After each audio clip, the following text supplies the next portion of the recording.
Hello, I'm David E. from Larkin. I'm reviewing my game of The Elder Scrolls IV Oblivion with the Echoes of Oblivion monolith. I'm engaged in my final quest for a local mages guild, that is to say, the mages guild of Leowyn. I'm finding the Seer Stone for Dagail, I believe her name was. It's buried in her. It belonged to her father. He died in battle.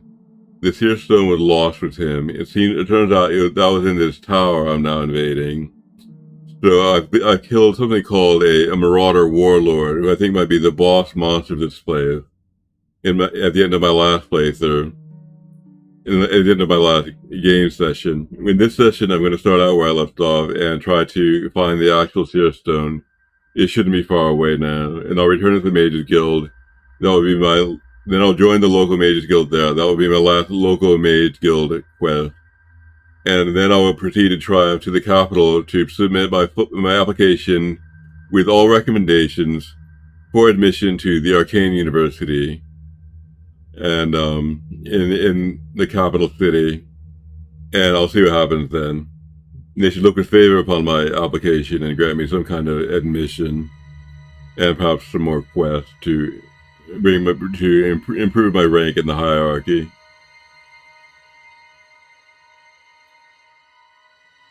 So that's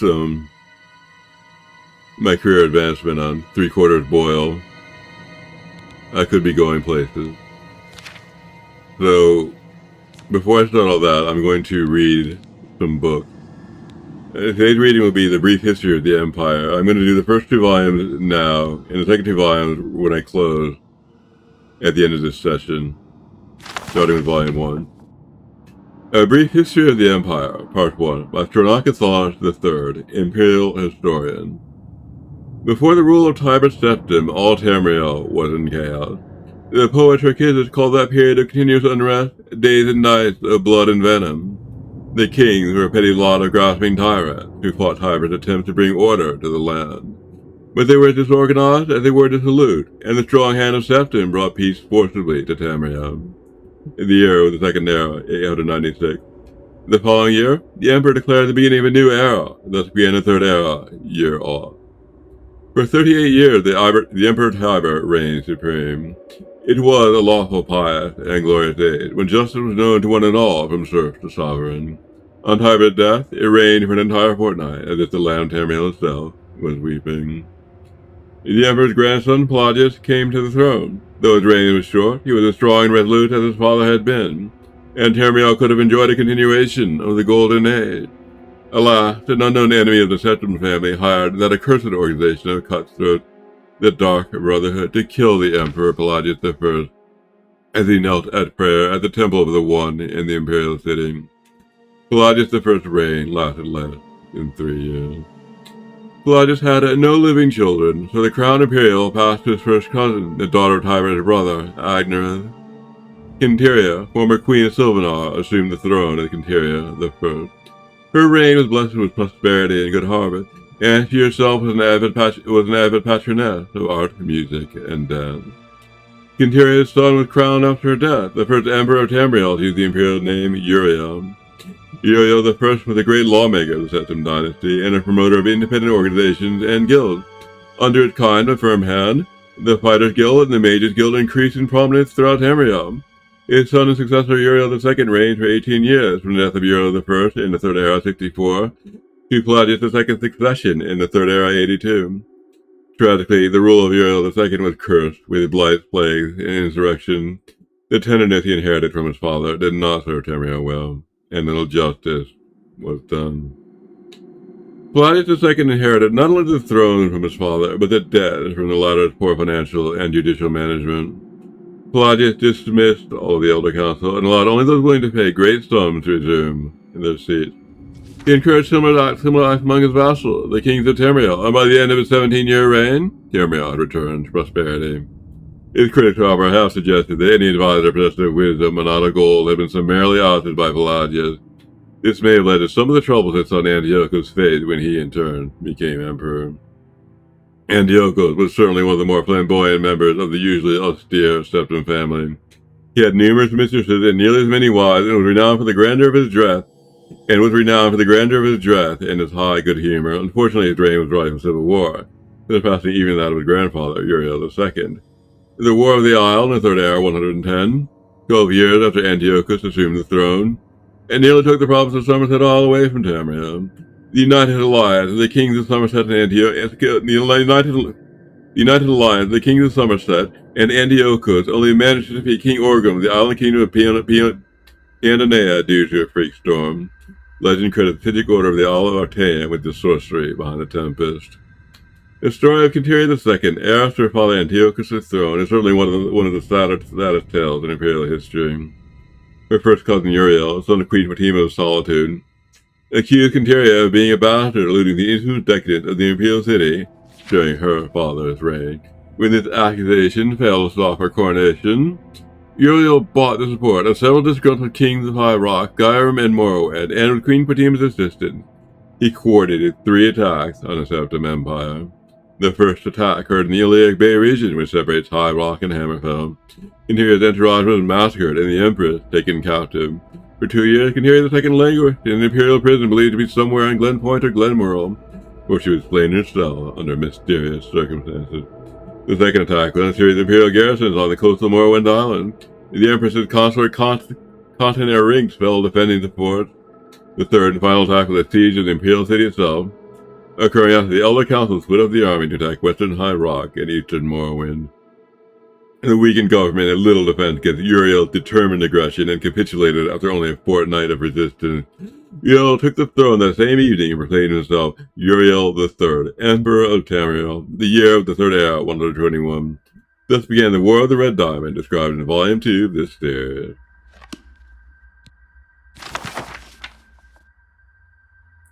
A Brief History of the Empire, Part 2, by Stronakasaz III, Imperial Historian.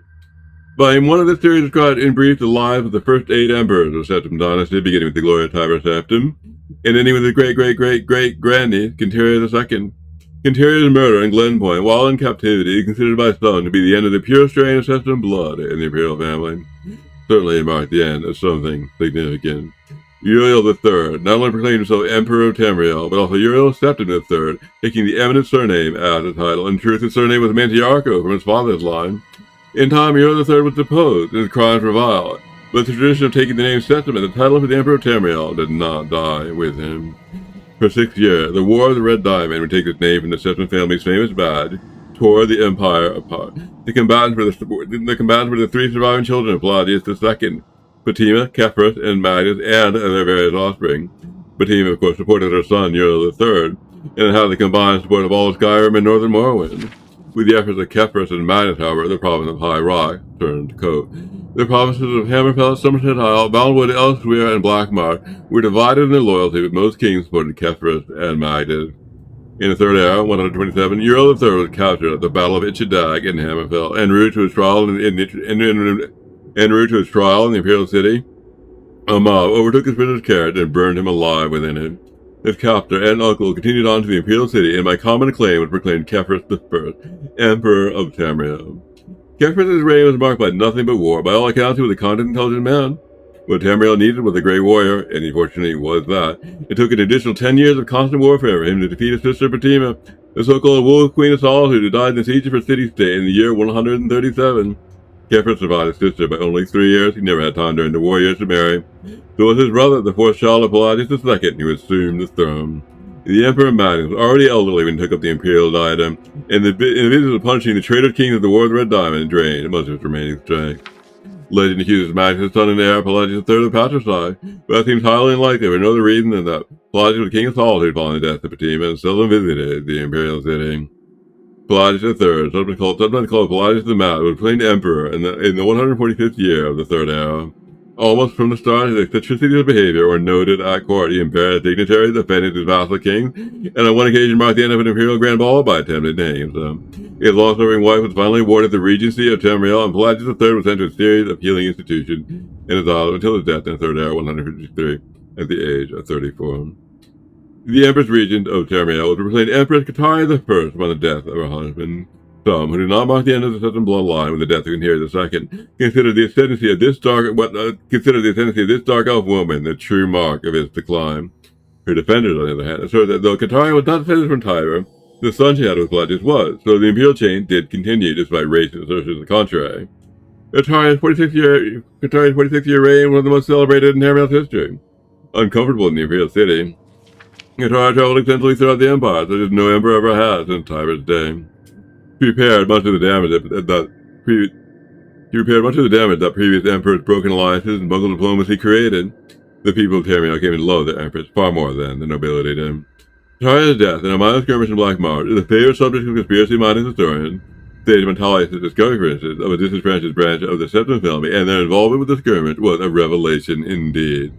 When Castan Tyr assumed the throne upon the death of his mother, he was already middle-aged. Only half-elven, he aged like a Breton. In fact, left the rule of Wayrest to his half-brother Uriel due to poor health. Nevertheless, as the only true blood relation of Pelagius, and thus Tiber, he was pressed into accepting the throne. To no one's surprise, the Emperor Cassindir's reign did not last long. In 2 years, he joined his predecessor, the eternal slumber.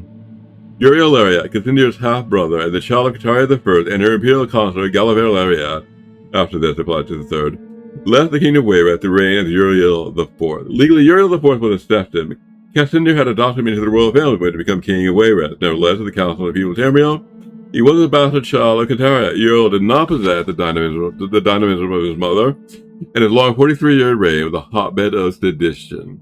Uriel IV's story told in the third volume of this series.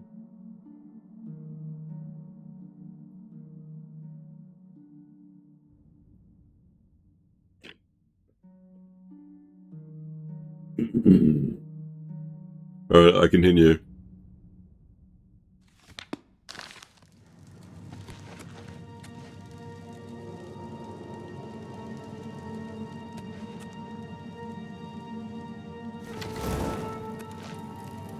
So, I'm here. I'm going here. Let's see what I see. As I said, I think I'm near the end.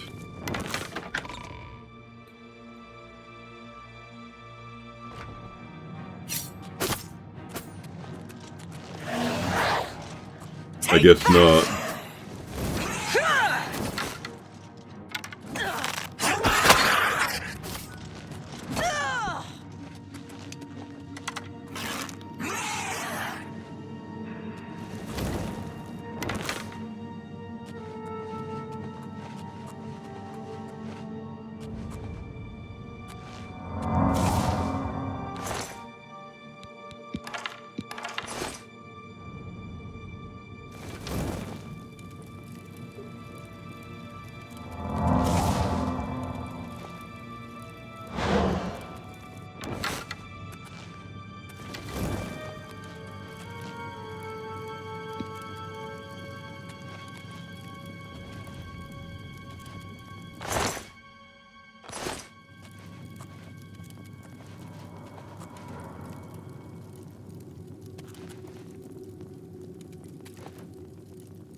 sneak mastery increase. Stepping softly, hiding in the shadows, you do everything in your power to remain undetected.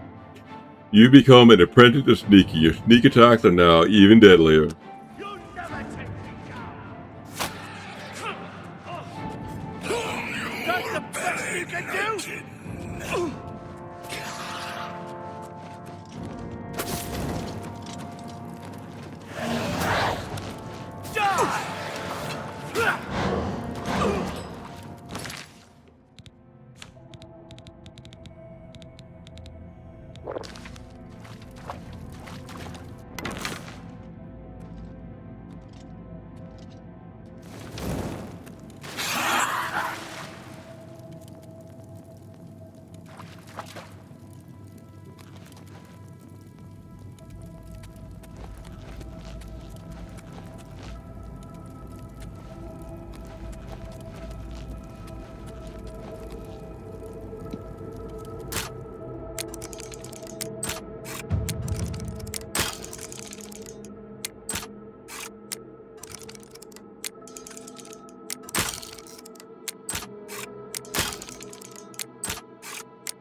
This looks like the way out, which I'm not yet ready for.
Here's the coffin of Daniel's father, Mandarin. And here's his amulet, the object of my quest. I found the amulet that Gale needed. I should return to her immediately. The battle axe is maybe too much to carry.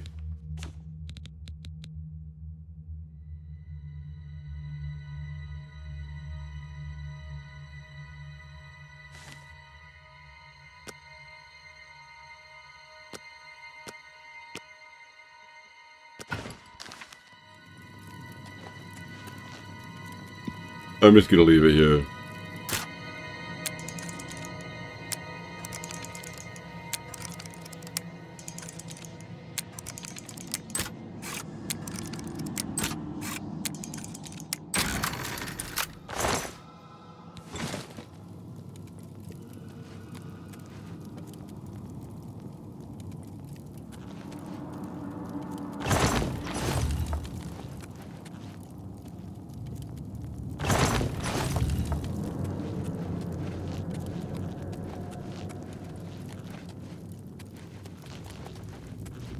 Look, just stop right there, all right? I can't let you leave with that amulet. I need it right now.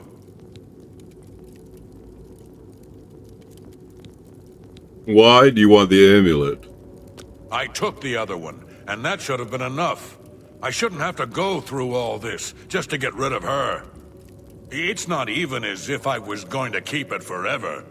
I was going to give it back to her once I'd gotten what I wanted. That's not so wrong, is it? Once she helped me advance out of that place and step down, then she could have it back. Why did you have to get in the way? Why are you trying to ruin everything? You elves are all the same. All flash and no fury. Open wide!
Look, What, you think I took...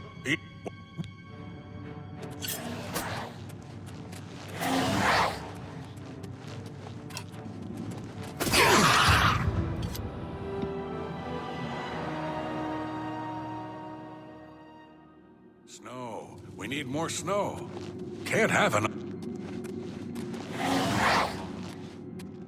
Look, Bow to me!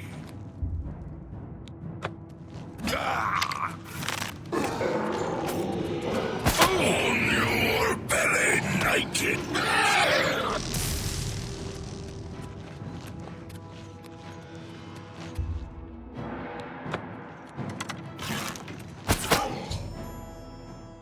I defeated Cathar, who would attempt to manipulate Dagale. I need to give her this information immediately.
changes.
How can I help you?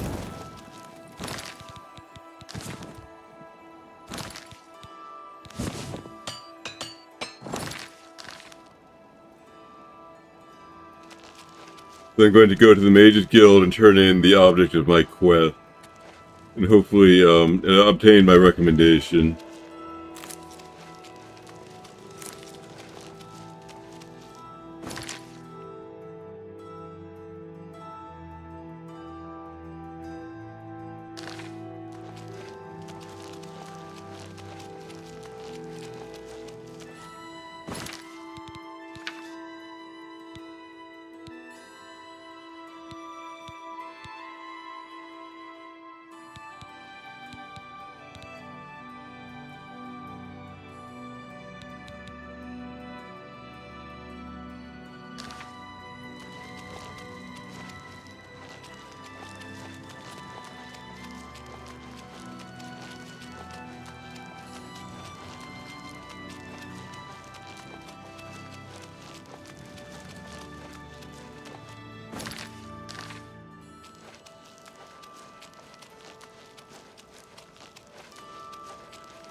Hello, journeyman.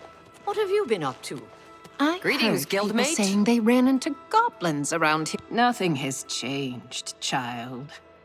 The voices still cry out, and I am unable to hear. If they can be sealed away, our work may begin. Dear Stone.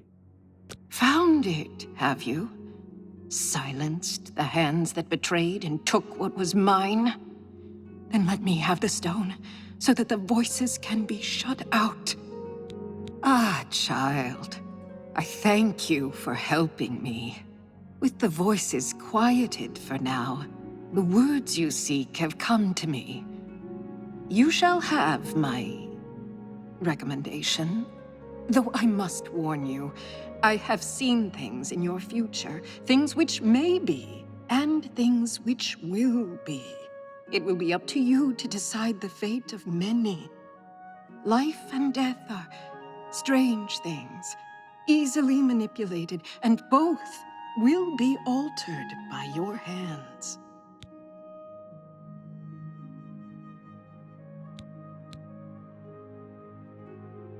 Your time has come. The Arcane University needs you, child. Romanus Polis waits for you even now. Great things will befall you. There will be trials, but you will prevail. You must, for the good of the guild. Goodbye. I can spend some time sleeping here, and I'll gain a level. It's not.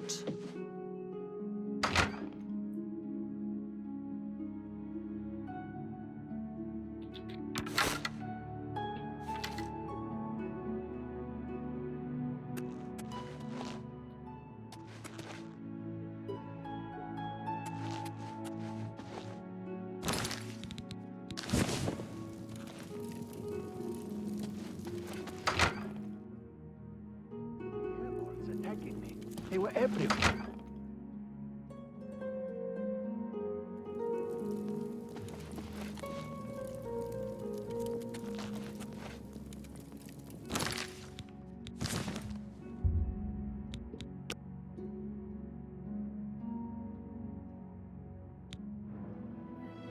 You've ascended to level 12.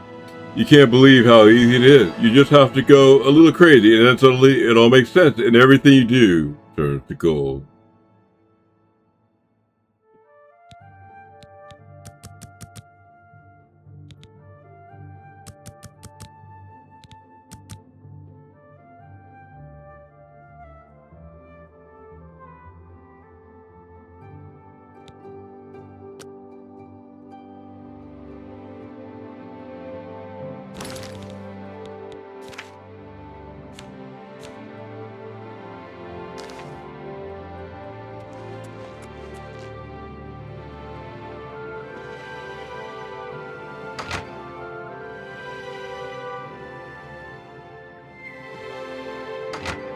Did you hear that someone played yet another prank on Jean Prosoric and Droma?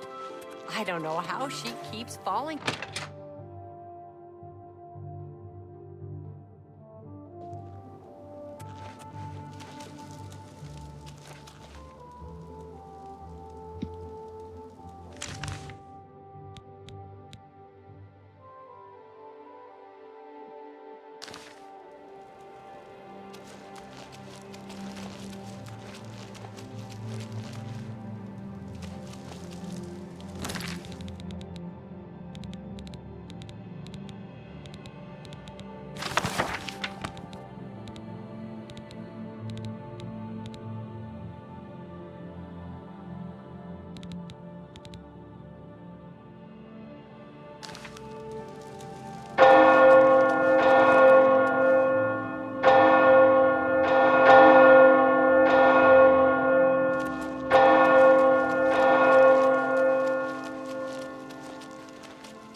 I'm going to go to the Mages Guild. I'll go to the Arcane University now and try to join up with all the local recommendations.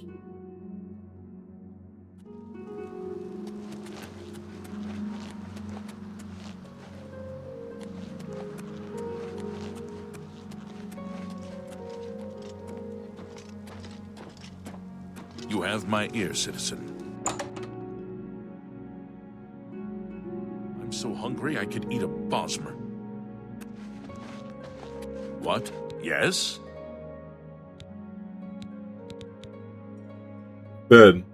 I do have a bed available for 20 gold a night. Would you like to rent it?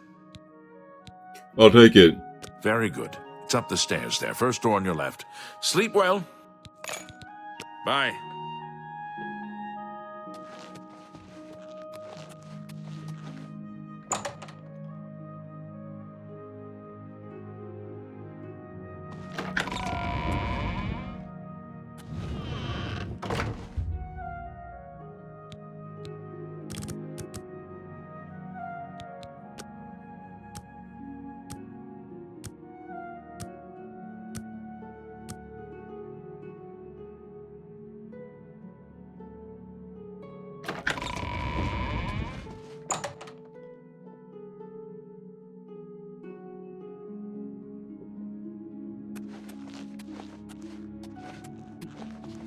I am never too busy for a good.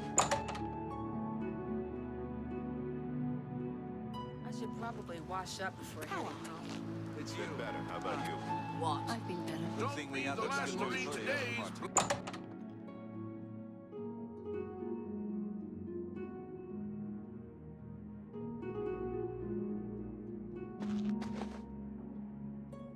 It's my pleasure. Please continue. Tell me more. Only quality goods for sale here. What can I interest you in?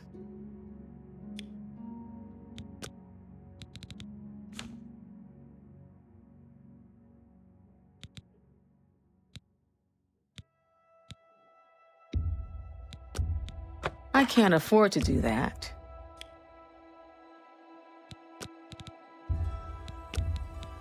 I can't do that.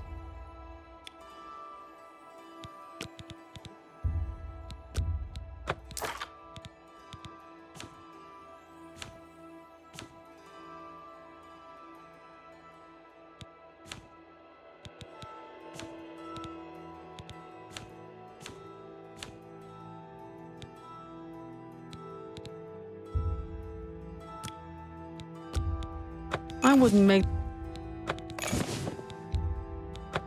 another Take care.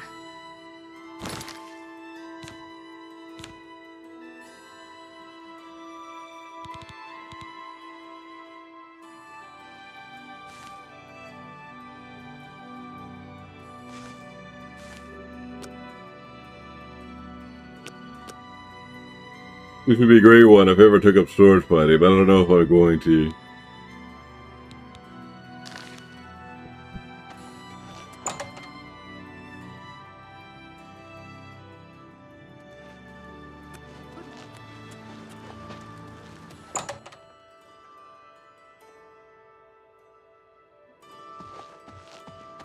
Yes?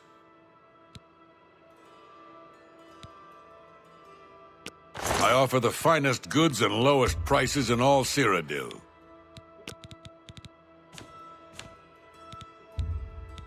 You're trying to drive me out of business. Tell your friends about...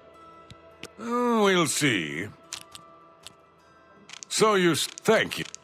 What a fool you are. Yeah. Oh, that's good. Oh, talk tough to me. I love... Oh, that's good. That never happened. What a... That's... You're too... Thank you. So you... That's... Blow away, windbag. What a...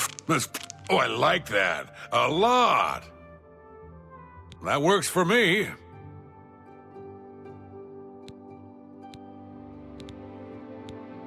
Now let's do business.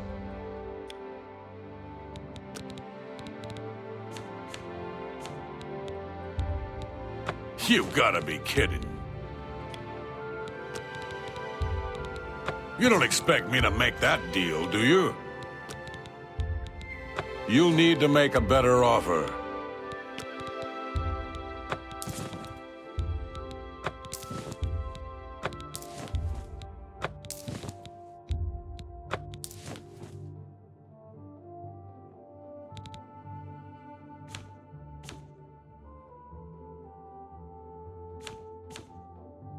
A pleasure to serve. Farewell.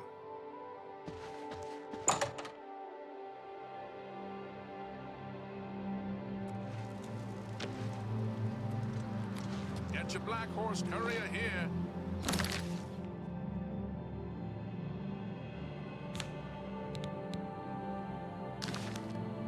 Hail.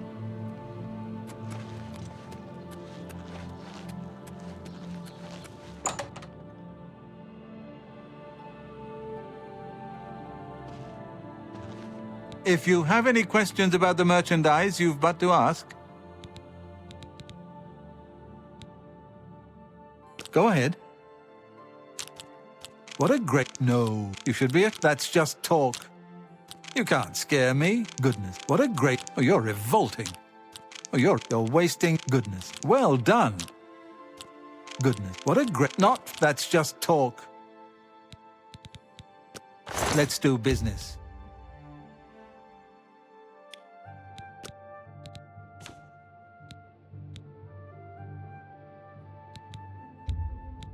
That's a good deal.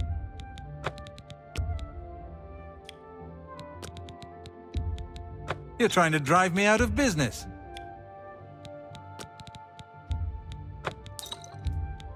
A good price.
I let that go too cheaply.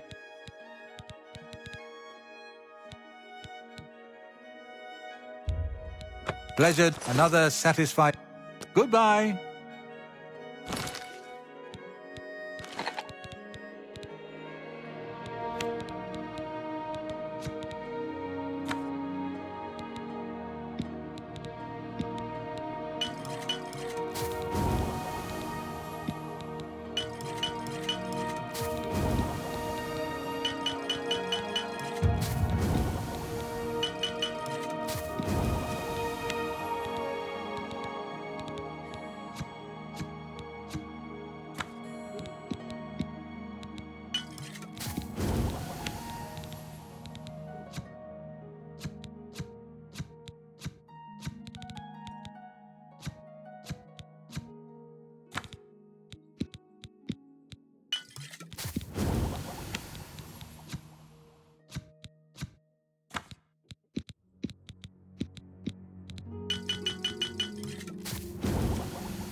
If you have... Can I interest you in some of my wares?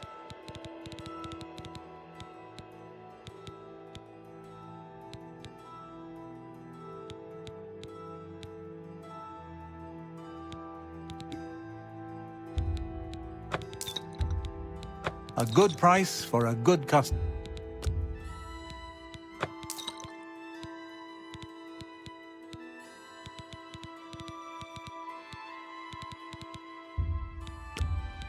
That's more than I... That seems a good...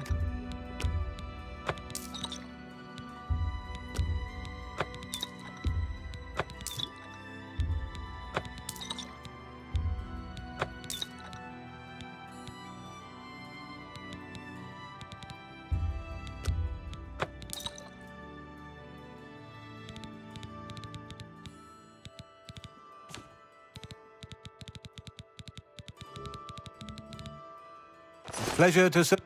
You too.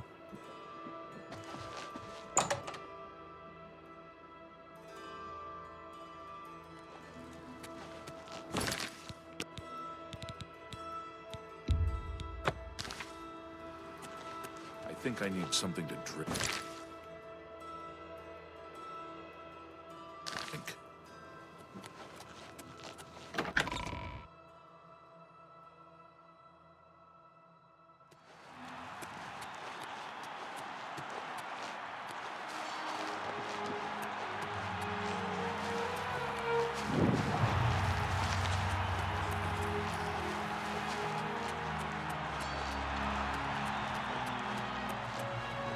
How goes it?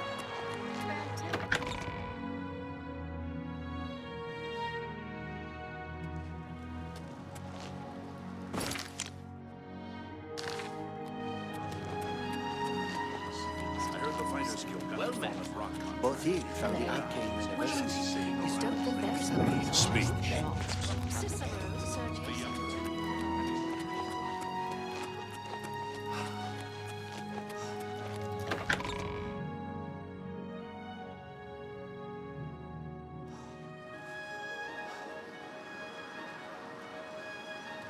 What is it, citizen?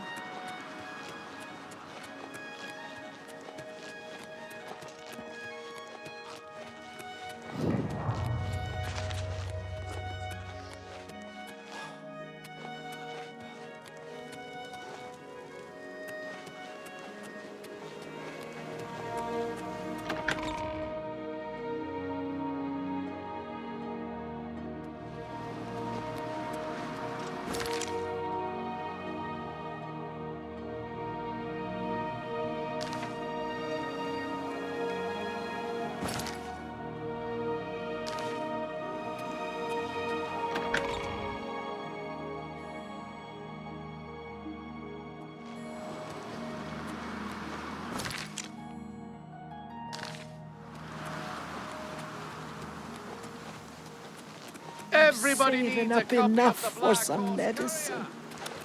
What is it, citizen?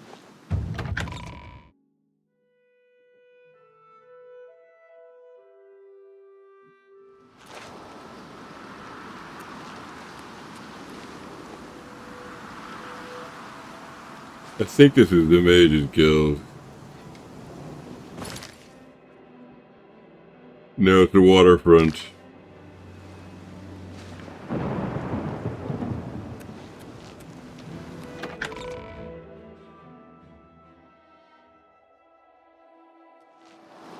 You have my ear, citizen. I'm so hungry.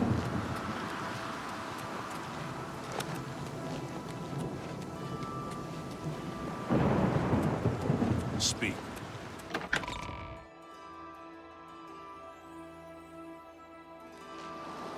Speak.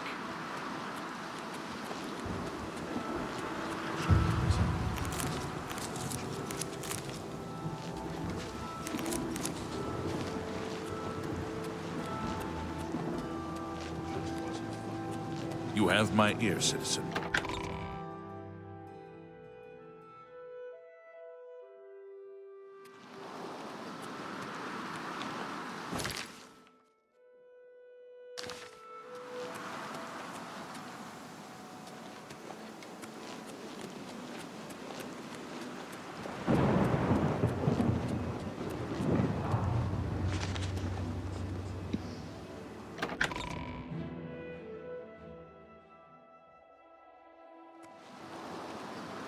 Speak.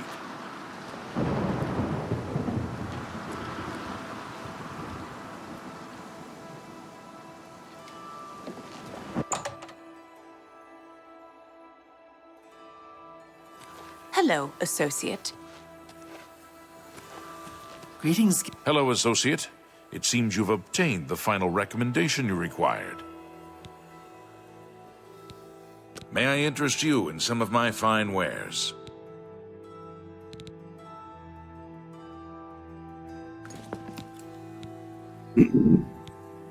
Mages Guild. The Arcane University has been here for nearly as long as the Mages Guild has been in Cyrodiil. It has been our home for ages. Recommendation. I have received recommendations from all the local guild halls in Cyrodiil. You've done well for yourself. You may now enter the university. As a full-fledged member of the Mages Guild, I now also promote you to the rank of apprentice and grant you the robe of the apprentice. Take a moment and try it on.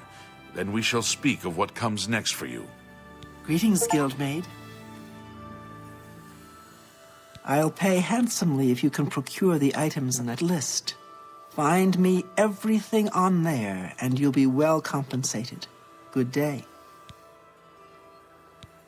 Take care. What can I help you with? I offer the finest goods and lowest prices in all Cyrodiil.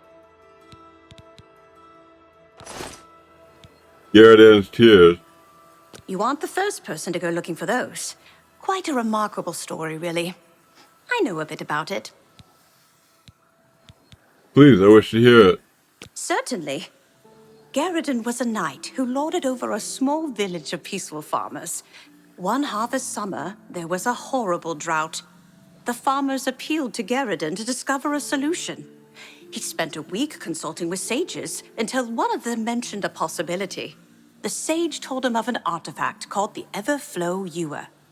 The vessel, which looked like a silver pitcher, was said to supply endless water. Amazing. Yes, indeed. Legend has it that Garridan found the ewer and that it was guarded by a fearsome creature. It is also said that the creature froze him.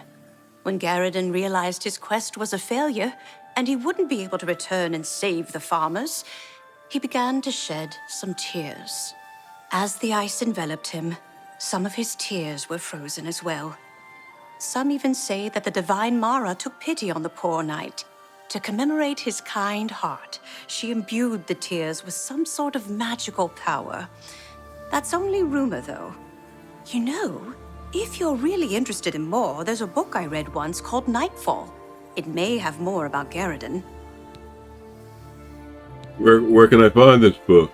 I think I saw a copy last time I was at the first edition bookshop in the Market District.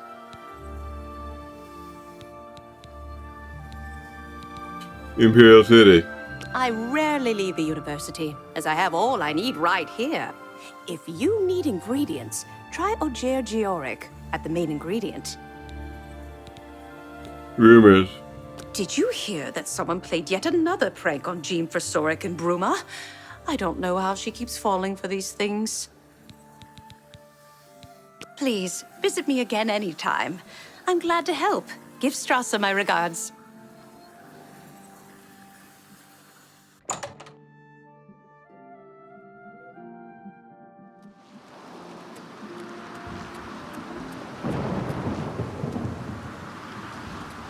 Excuse me, fellow Magister.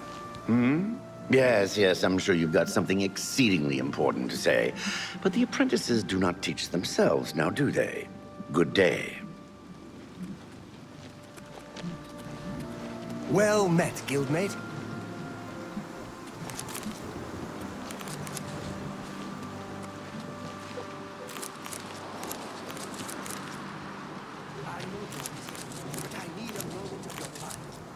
Well, all right. But please be brief. I have some research I need to tend to.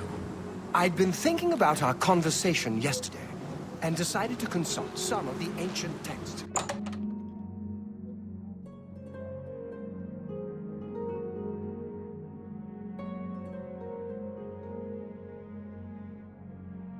Master Spellmaker Gaspar Stegin at your service. New spells, old spells, good spells, bad spells. They're all fun for me. Only quality goods for sale here. What can I interest you in?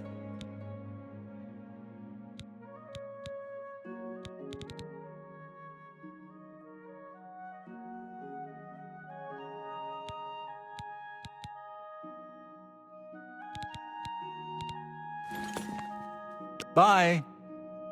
Borisian, Master Spellmaker for the Mages Guild. Guildsmen only, of course. Have a look around. You won't find better prices in all Tamriel.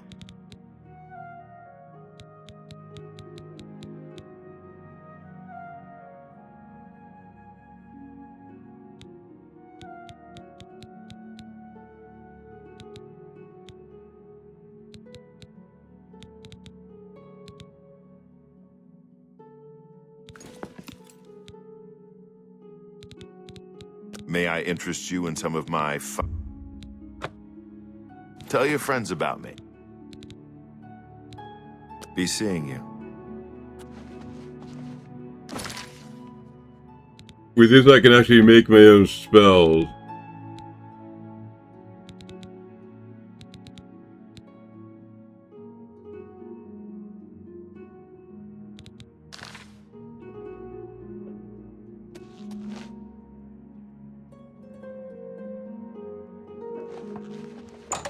I guess I'll leave that for now. I'll come back later. Excuse me, fellow Magister. Is now a good time to talk? I'd like to find a better conjuration spell, so I can summon a stronger monster. Maybe someone around here is selling one. Great Darmina. This is my mystic archives. Keep it neat, keep it quiet. No eating in the stacks. Goodbye.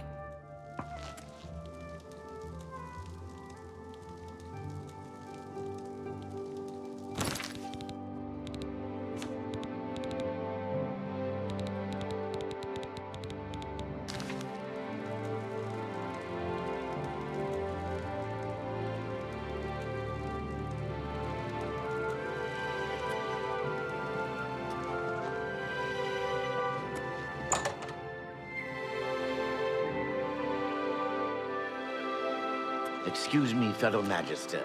Is now a good time to talk? I guess that depends on how much of my precious time you need.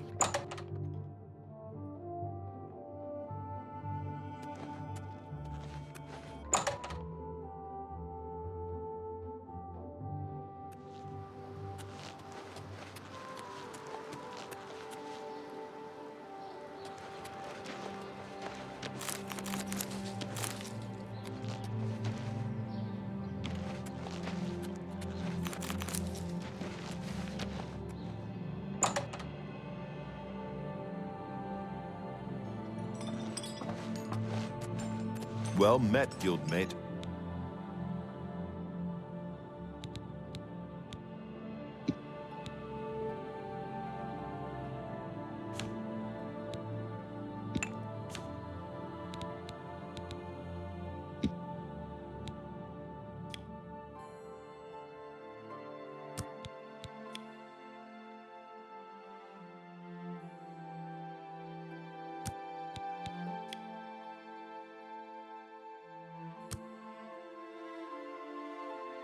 Well, I can enchant this up to do fire damage. Click 46 points upon strike.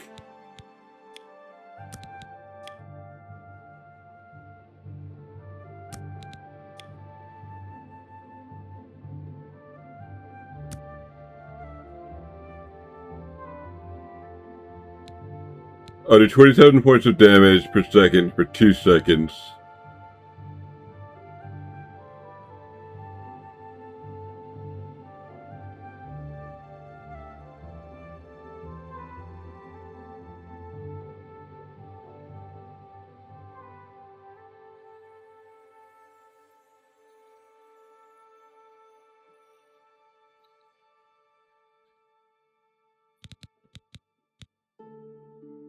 I call it the Dwarven Catapult.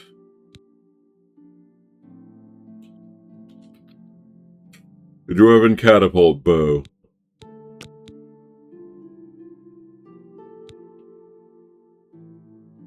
Enchanted.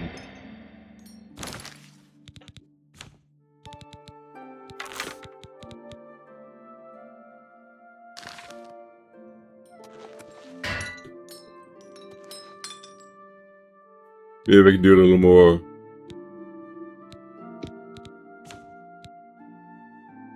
I guess I need soul gems for this. Build soul gems. For that I cast Soul Trap on a creature.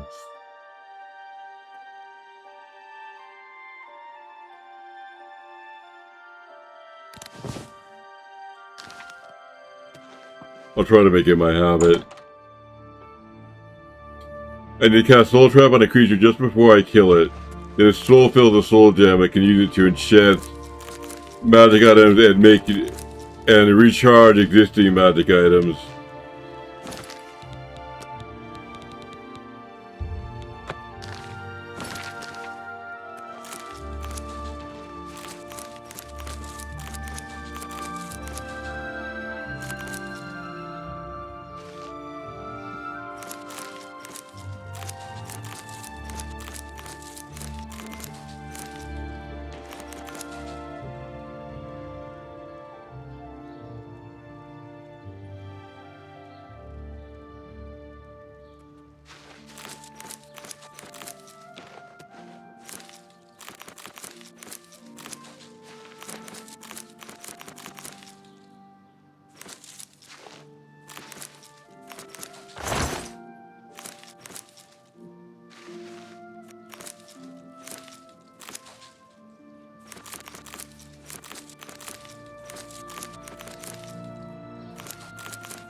Well met, guildmate.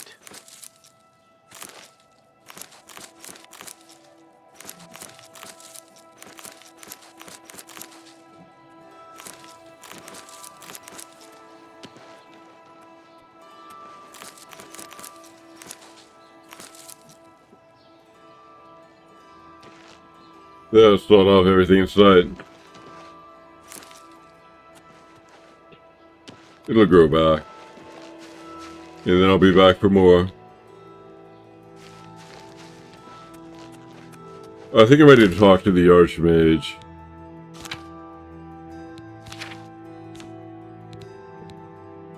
He wanted me to wear the apprentice robe, so I'm gonna wear it.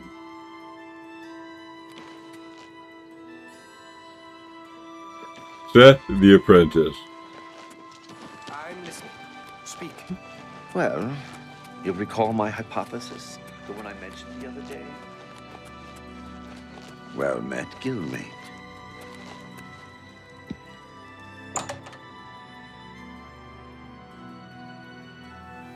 Greetings, wizard. What's Greetings, new with you? apprentice. Hello, We come to the real work at last. You have, no doubt, seen some of the worst the guild has to offer. As much as we try to hold mages to a higher standard, they are only human. What I hope you will now see is that while the guild can be disjointed and misused, it can also achieve some wonderful things. Now you have an opportunity to engage in more meaningful tasks and continue with your advancement through the guild. Good day.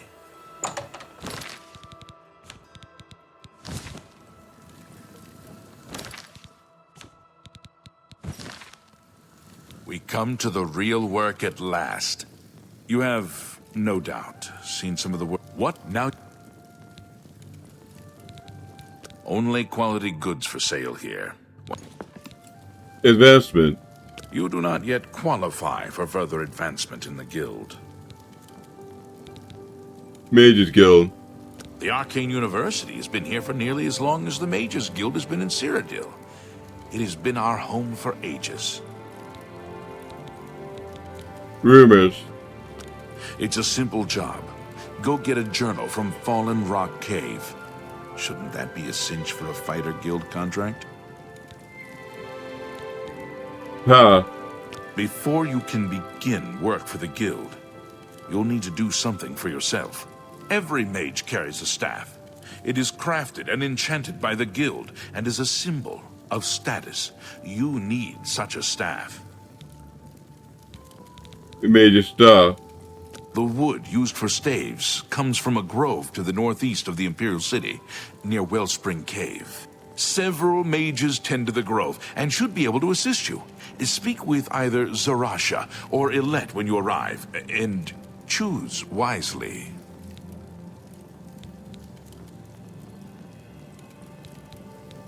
You It shall is have not a true surprising, mage's considering staff. Morrowind's violent past.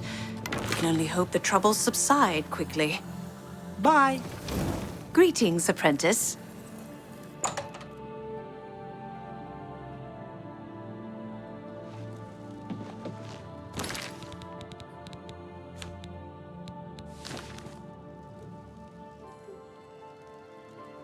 I'd like to point out that my dialogue option in this game generally give me 1 or 2 words only, which makes me sound a little brusque and rude. And some people want to accuse me over that. I say this acting job is very difficult. Given that I always have to talk in 1 or 2 words, I can't avoid seeming rude. And when they're responding in complete sentences, I just lose it being a human being. I just want people to bear with me. It's the game, it's not me. I'm not trying to put people down, but I just can't talk properly with this setup. It's impossible for anyone to talk properly. I need a complete sentence to talk properly, and I'm not getting it.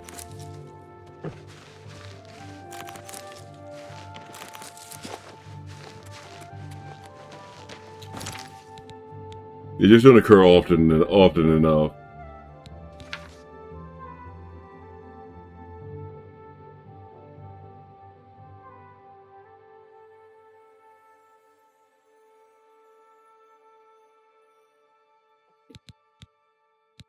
Alright, I'm gonna try this one.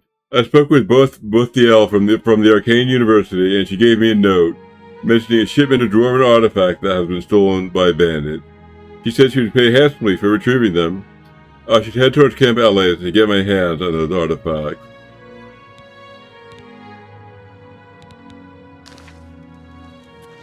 Ah.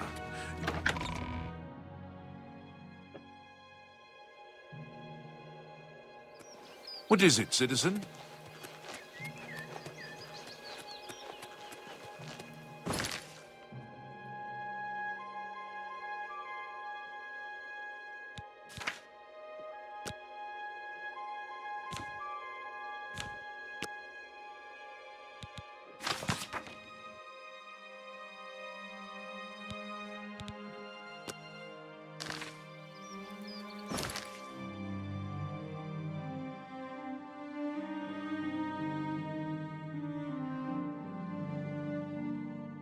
Yeah, I'm supposed to go here.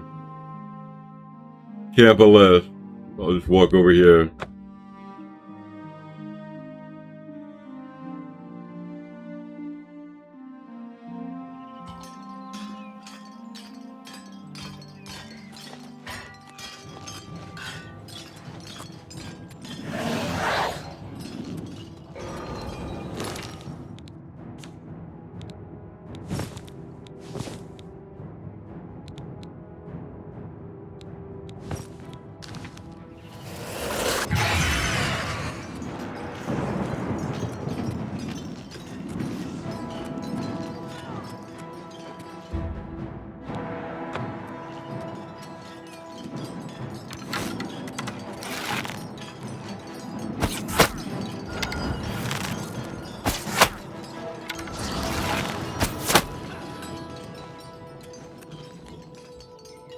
Oh, not bad.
Here will not be tolerated.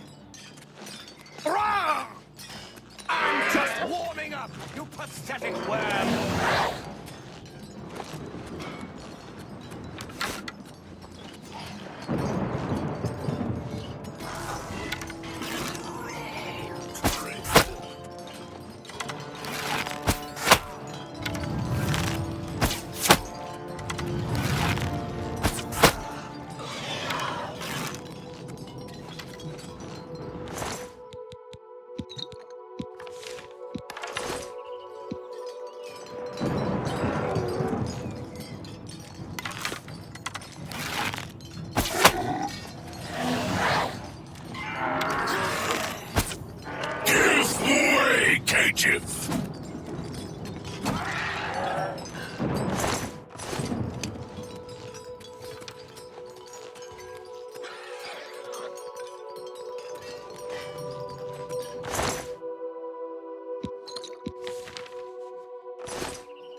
To arms!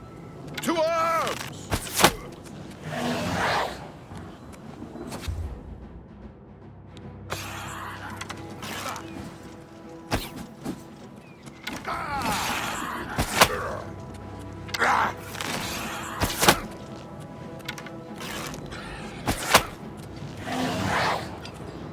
Oh, what's the matter? The baby gonna cry?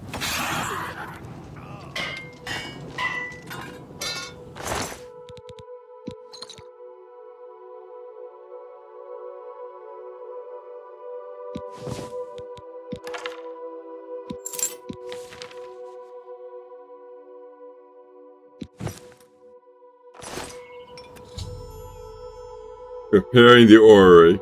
I found a list of locations in which the dwarven artifacts for the orrery are being held. I should visit Daddy's camp, Brock's camp, Bodian camp, and Ver's camp to track down the remaining bandits.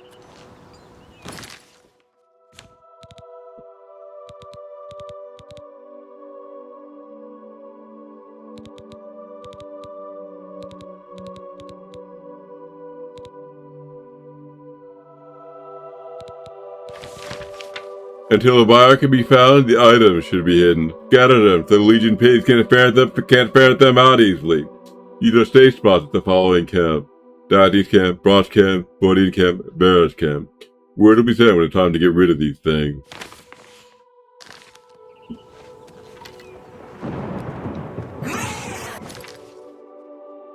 You can go to these 4 places and pick up the remaining stuff.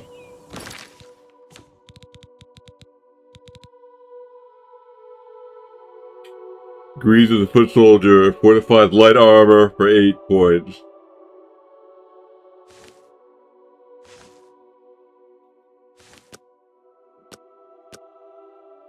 This is light armor. And my current light armor is my current armor in that area is these fortified fatigue pants. Fortified fatigue for 15 points. I'm gonna prefer the Greaves of the foot soldier. These will take the place. These will take the place of the fortified fatigue pants.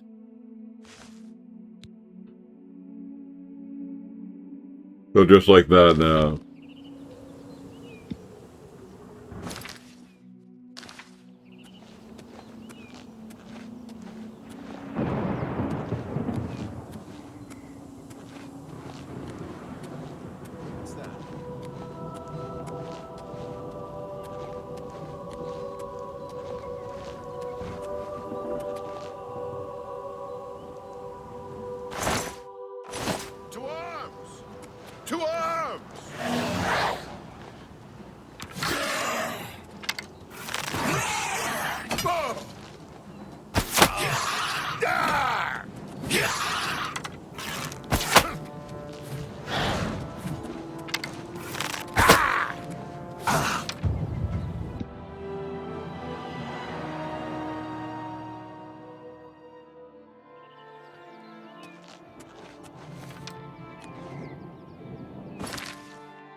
Am I supposed to be impressed?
And so here they proceed counterclockwise.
I'm gonna go into this dungeon before I proceed.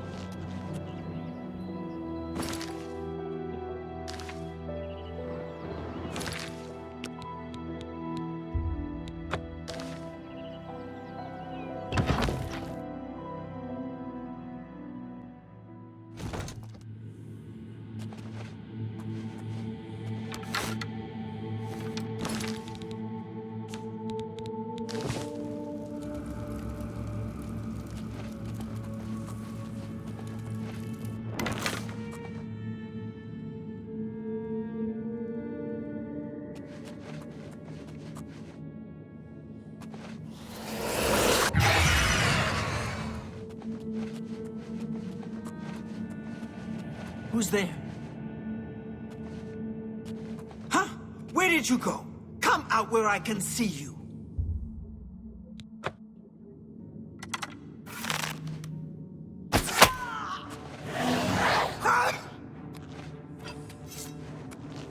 Prince and power!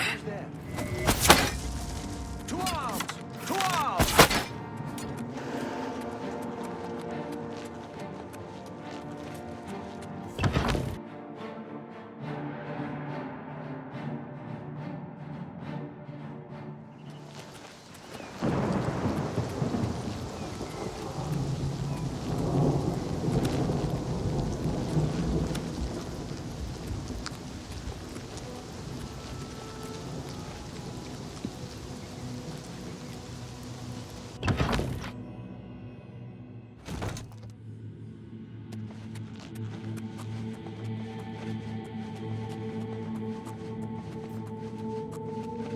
Who's there?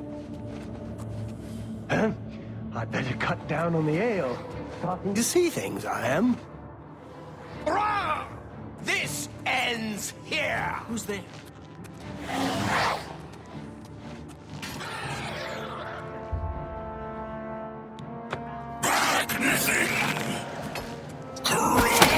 Crazy.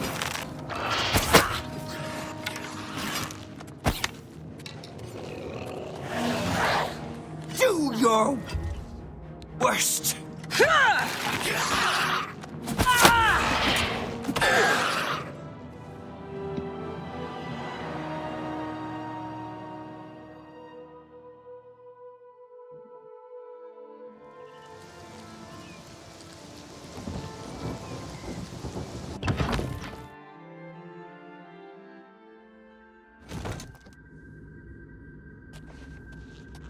Hello? Who's there?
not here.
Why won't you die?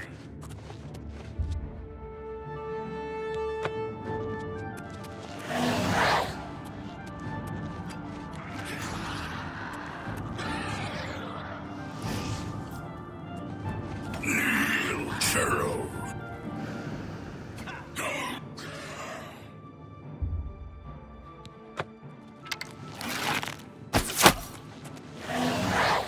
Yeah! That the best you can do? Crazy.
Who's there?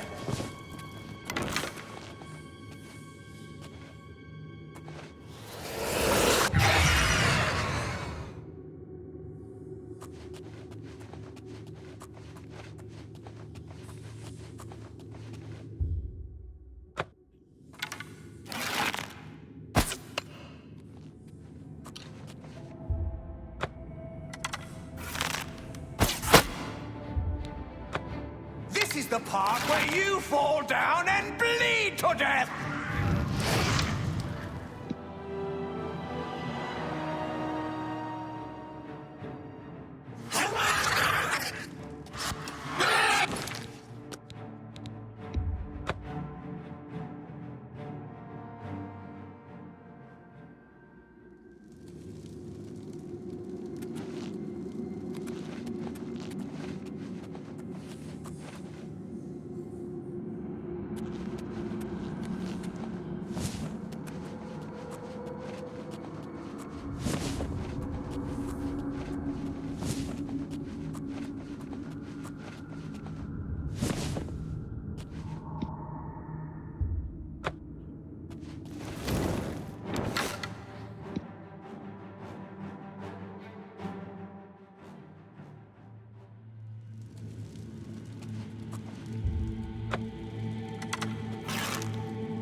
What's that?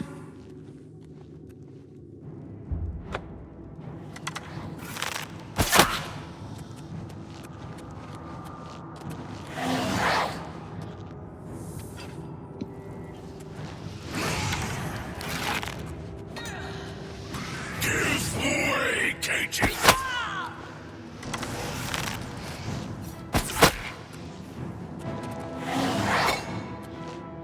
I'm just warming up, you pathetic worm! Join my trophies. I'm 40 packs more fast than you!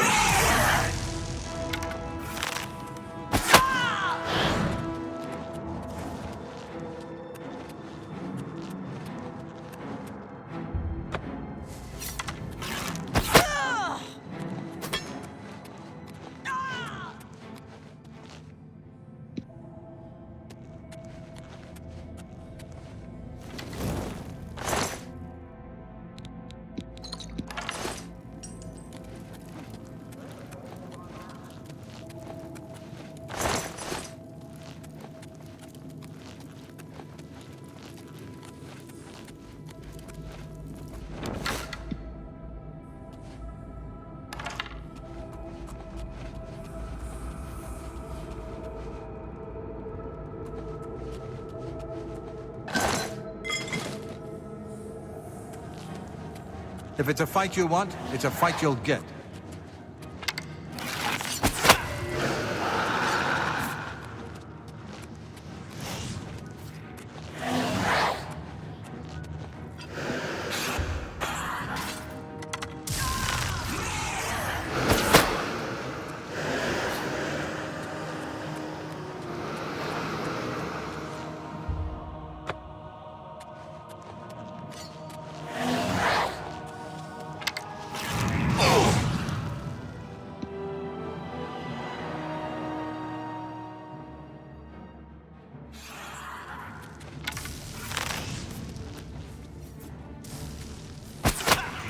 You elves are all the same, all flesh and no fury.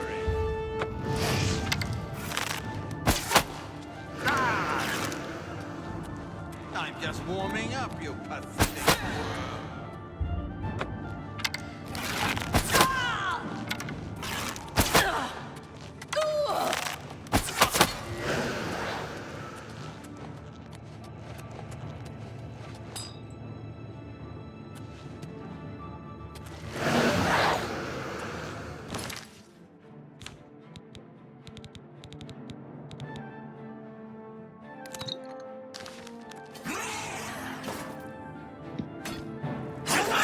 You elves are all the same, all flesh and no fury.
You're outmatched, elf.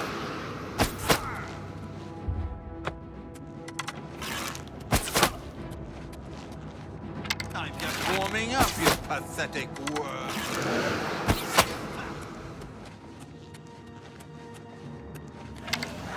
This is the part where you fall down and bleed to death!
You're pathetic!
Show me what you feed got. Me the Lord.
the part where you fall down and bleed to death.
Shatter, weakling. Oh! Prince and power!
Your stained fingers attest your diligence in mixing potions and learning their secrets. You're now a journeyman of alchemy. You now recognize an additional alchemical property and can sustain more simultaneous potion effects.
Yeah.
there.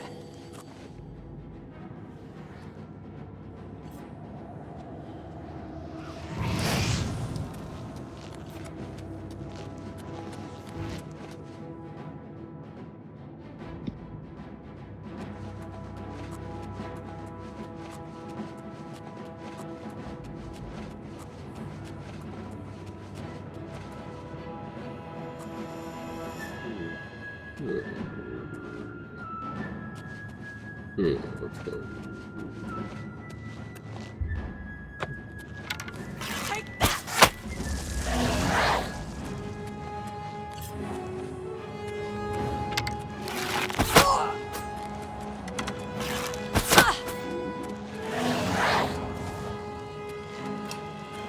That's the best you can do?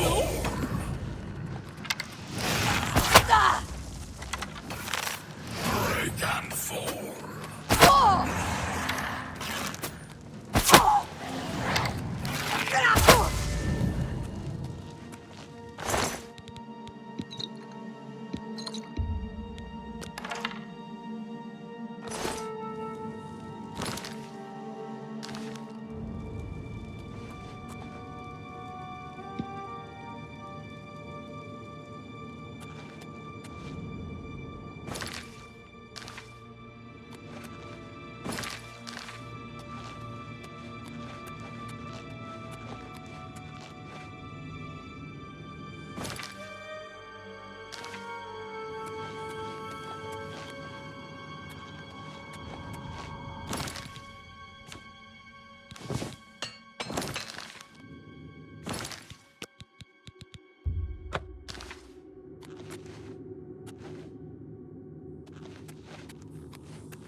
Join my trophy knitting.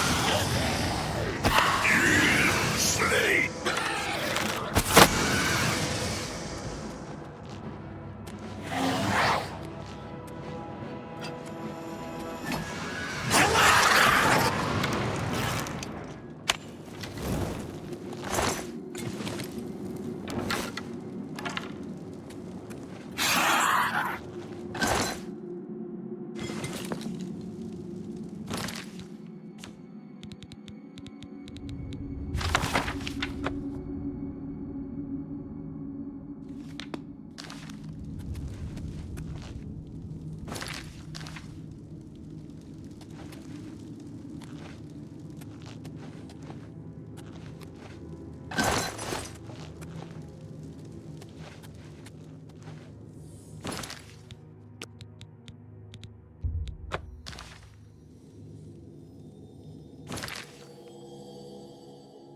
I'm gonna take a 5-minute break.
Alright, I resume.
It's settled around a lockpicks and following lock tumblers is music, Yuria. Your increased skills have made you an apprentice of security.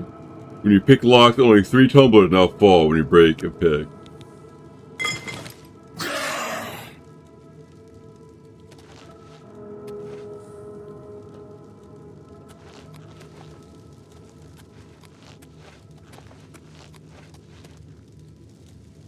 I see that I'm ready to gain a level.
Jin and Valken!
It's like I'm done with this place and I'm ready to leave.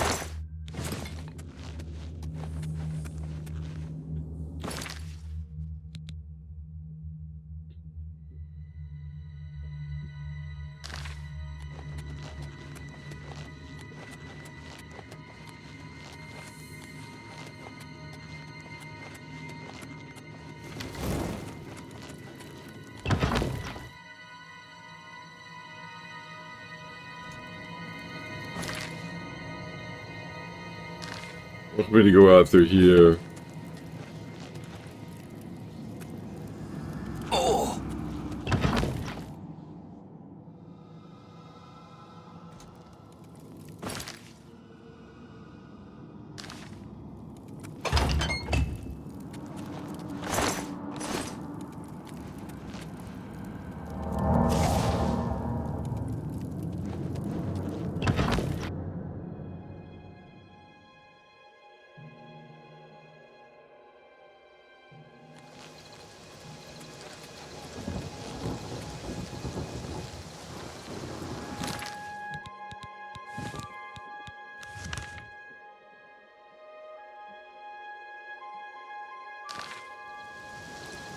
I don't know why, but this place does not turn up on the map. I'm going to continue with my journey to Broch Camp here.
Slave!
fight, you lot. It's a fight you'll get.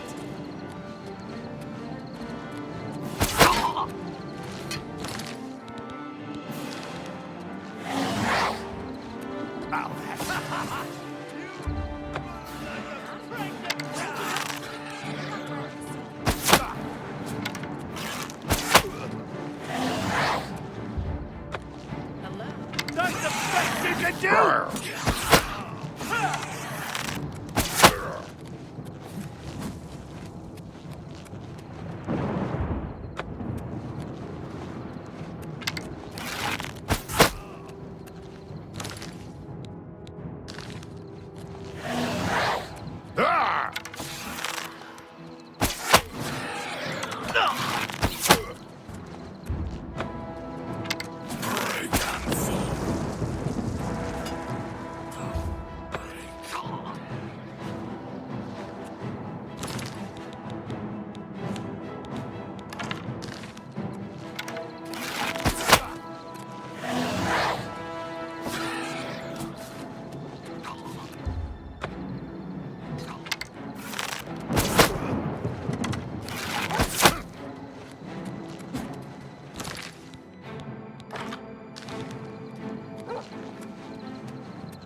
This ends here. Show me what you've got.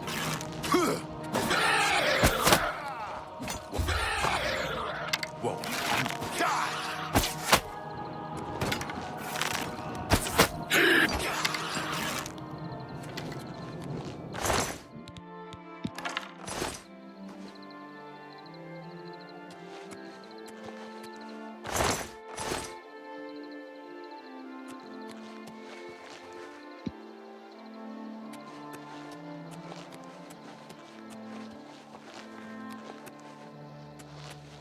Damn, I've lost them.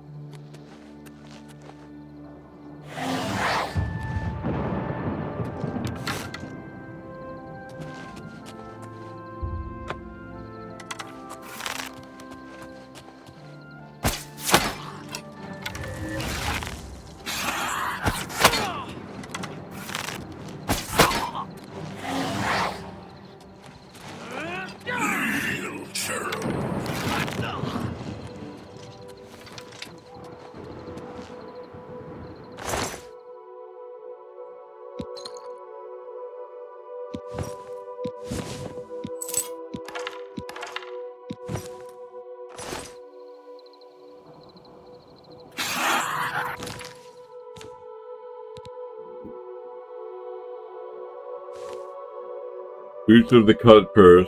Boots of the Cutpurse. Fortify speed and stealth, 7 points. That's worth. That can take the place of my leather boots, which don't have any, which are without enchantment at this moment. So I'm going to switch to these.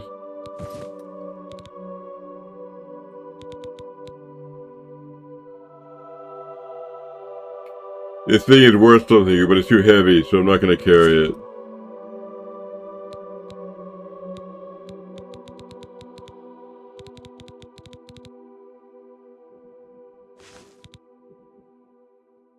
Those are my new boots of the Cutpurse, which give me 7 extra points of speed.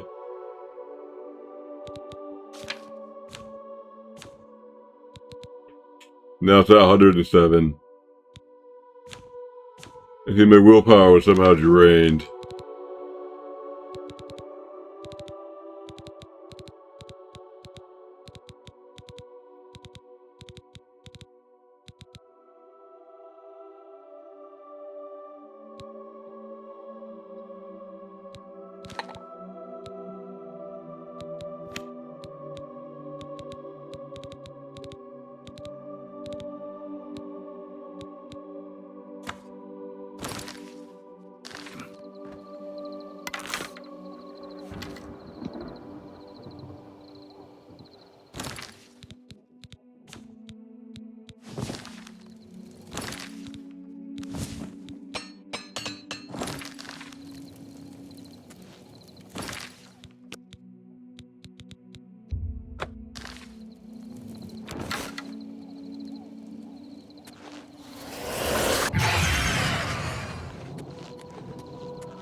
This is the part where you fall down and bleed to death. Get this over with.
I'm going to proceed at daybreak.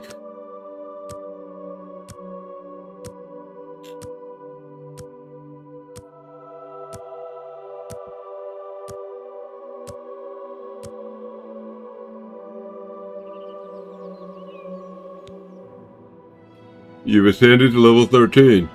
It's the most amazing thing. Yesterday was hard, and today it is easy. Just a good night's sleep, and yesterday's mysteries are today's masteries.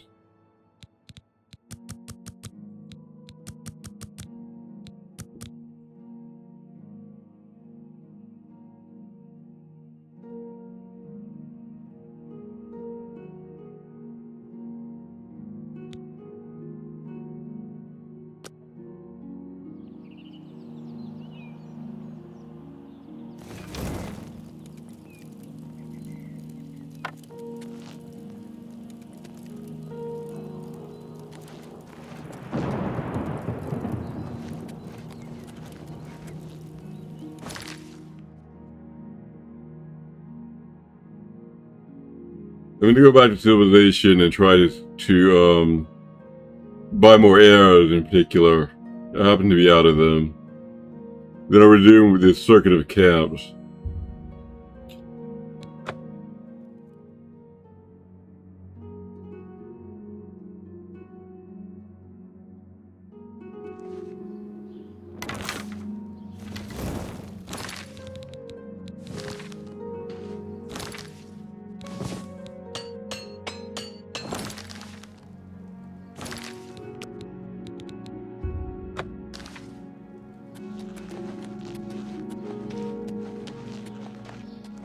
Wonder why Soul's time wasn't on the old maps. Not that anyone should care.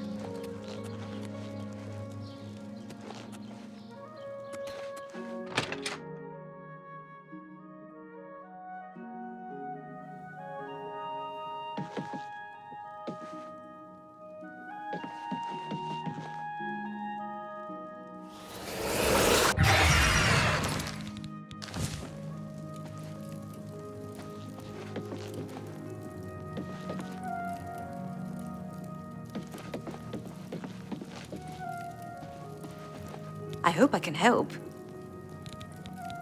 I offer the finest goods and lowest prices in all Cyrodiil.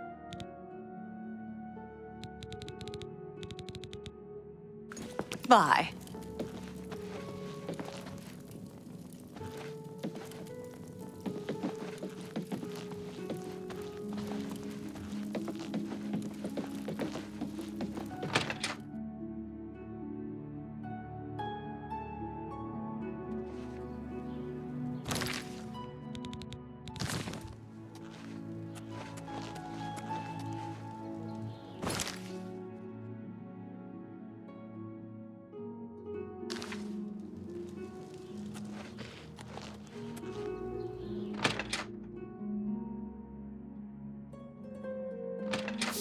Greetings, guildmate. Go ahead, please. Yes? I wish I could... What not? That's just talk. Oh, don't waste your... Remarkable. Really? Oh, I like that. I don't talk such rot. Oh, don't waste your... What a great story. Oh, I wish I... It's not now, not later. That's... Oh, I don't talk... Really? What not? You can't... Don't try... What is... Say, that's really funny. I see. Have a look around. You won't find better prices in all Tamriel.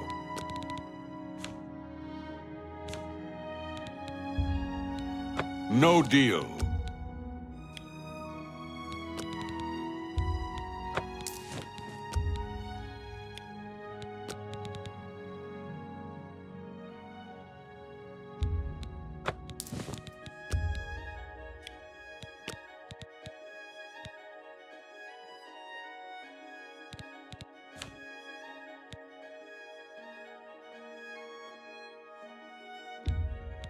An excellent...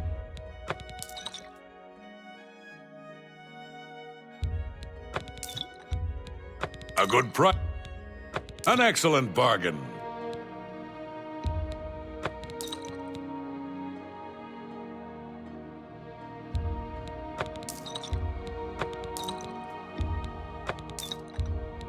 An excellent...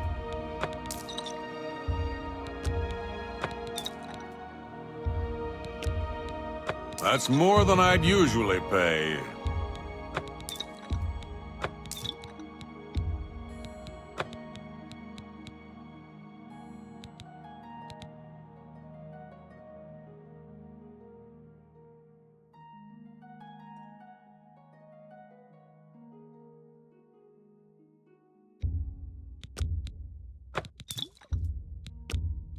That seems a fair price. You got a great deal there.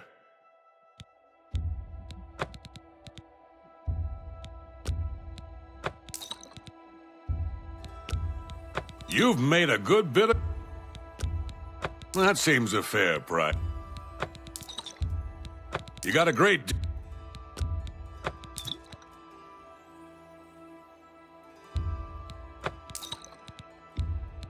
That's more than I...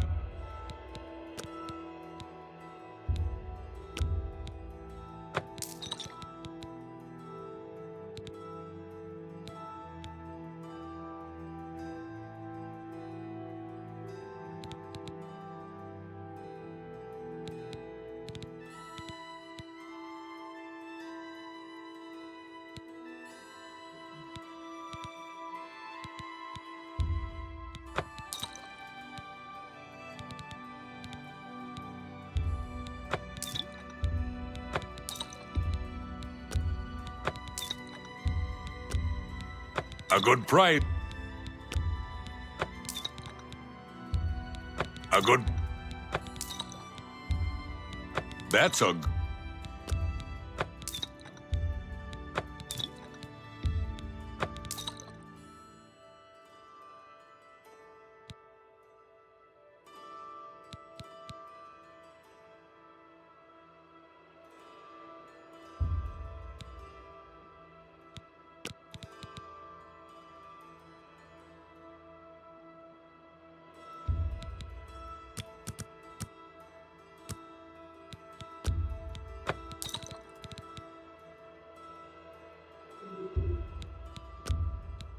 A fine transaction.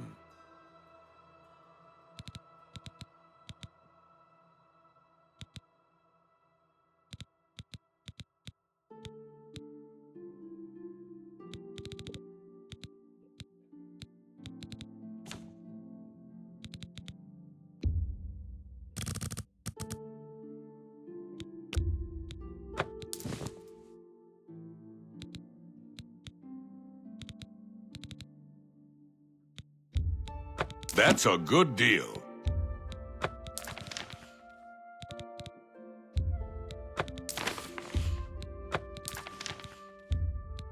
Let's see. That's a...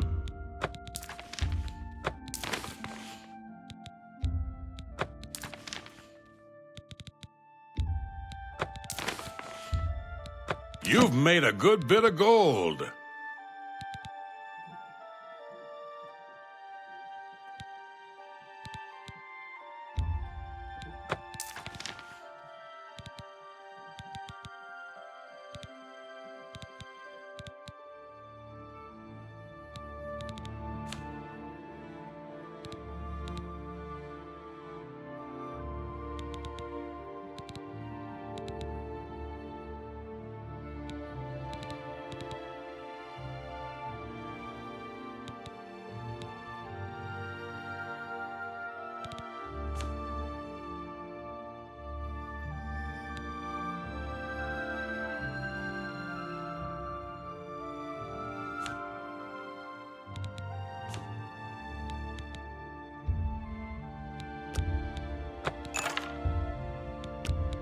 I wouldn't make that deal with just anybody.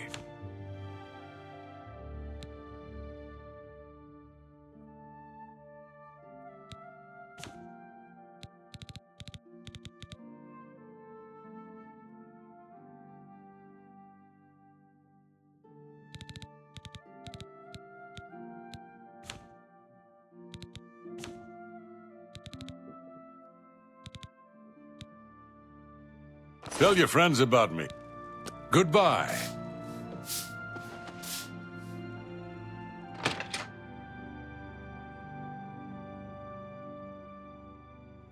So what's this about? May I help you?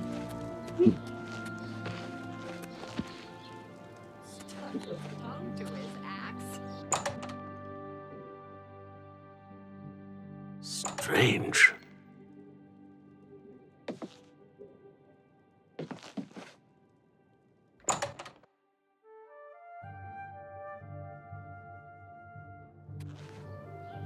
Greetings, Bosmer. I can't imagine eating one of those things.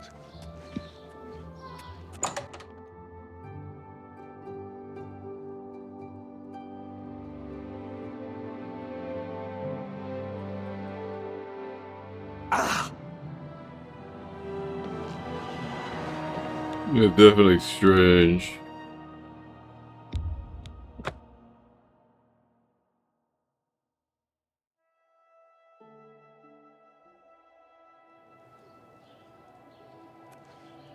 I'm gonna quit this game and start again.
So I said, where's the money in that?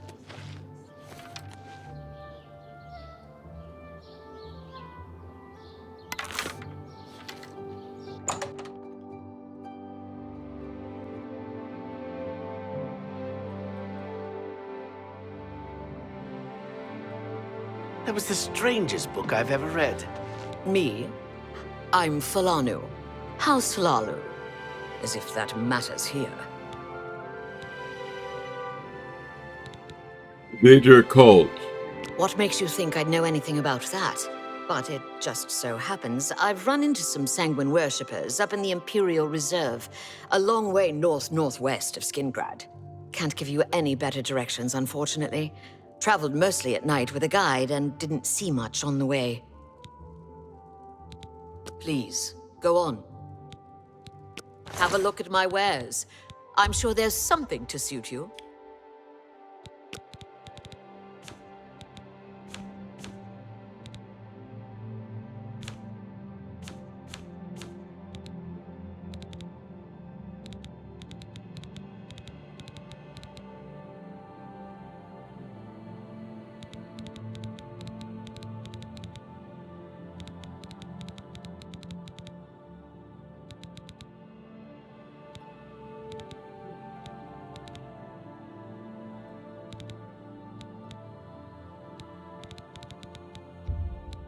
You're trying to drive me out of business. An excellent deal. A fine a good price for a good customer.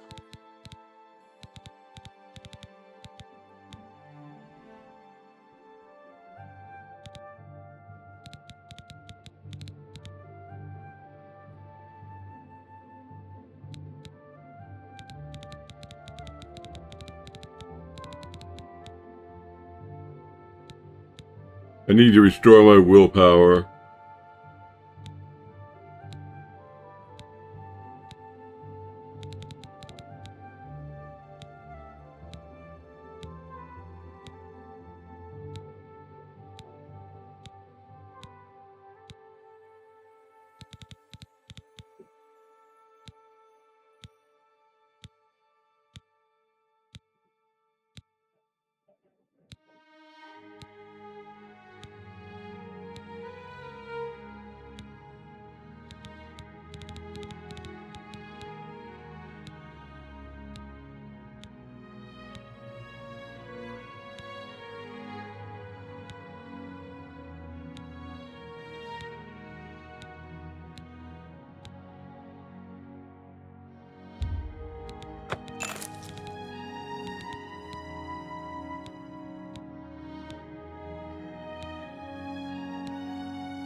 You're a fine negotiator.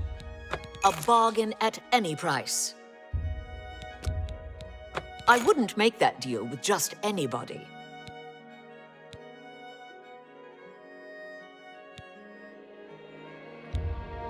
That's a good deal.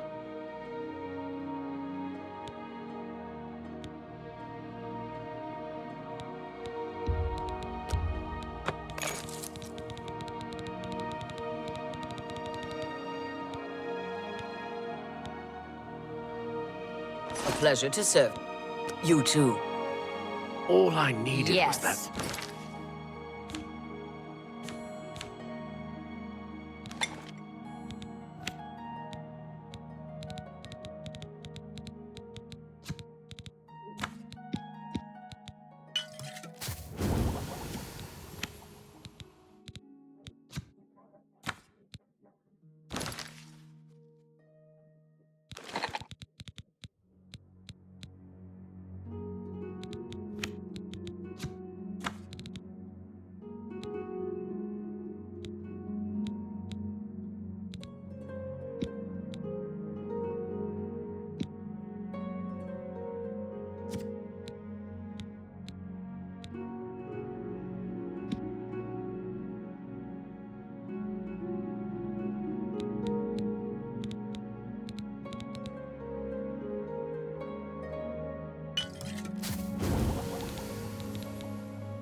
Right pauldron, my set would have been complete.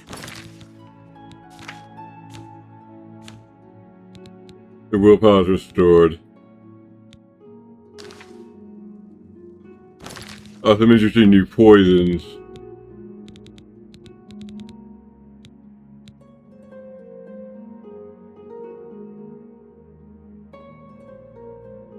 This one cures the poison and does fire damage and damages their health. I think it's actually fairly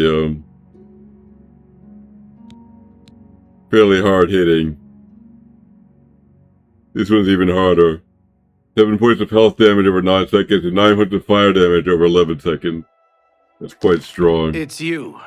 Hi.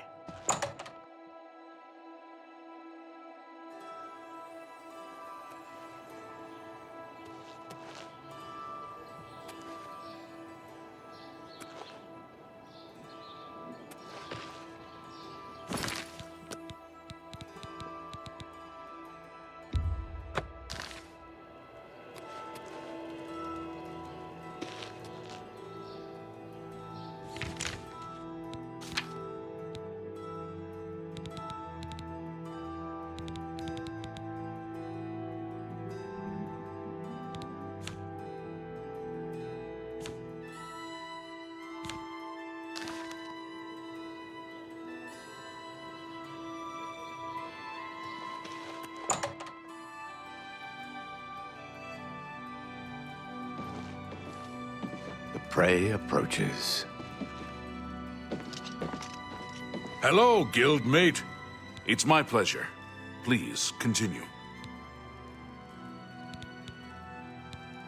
Let's do business.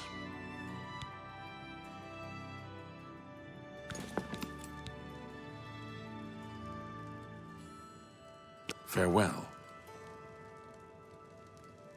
You want me? You sure? I'm Vigga. I'm Mage's Guild, but I don't train or anything. I offer the finest goods and lowest prices in all Cyrodiil.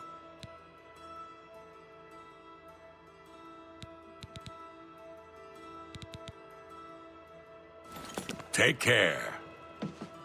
Amals of the Fighters Guild. Welcome to Skingrad County.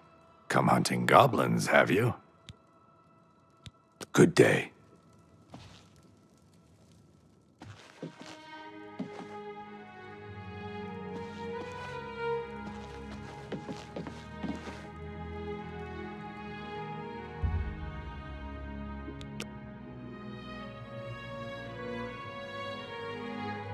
Hello, apprentice.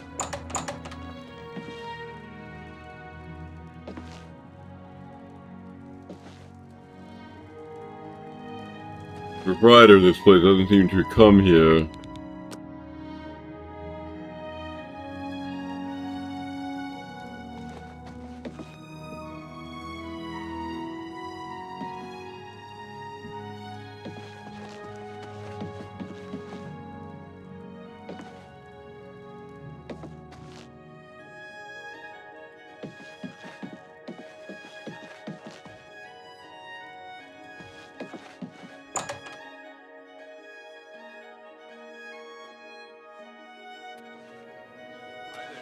Greetings. I heard the Fighters Guild got the Fallen Rock contract.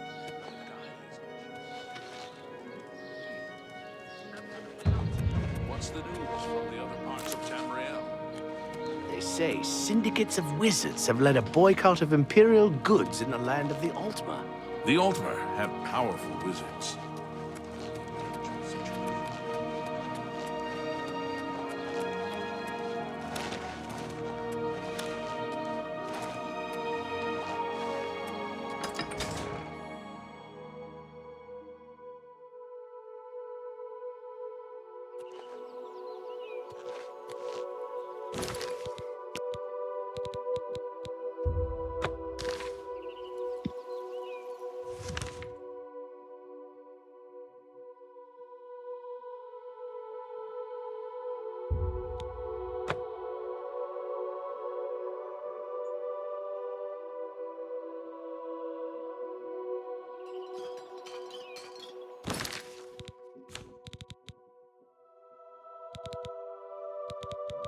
I think I'm collecting these dwarven cogs here. I think I need a total of 5 to complete the quest.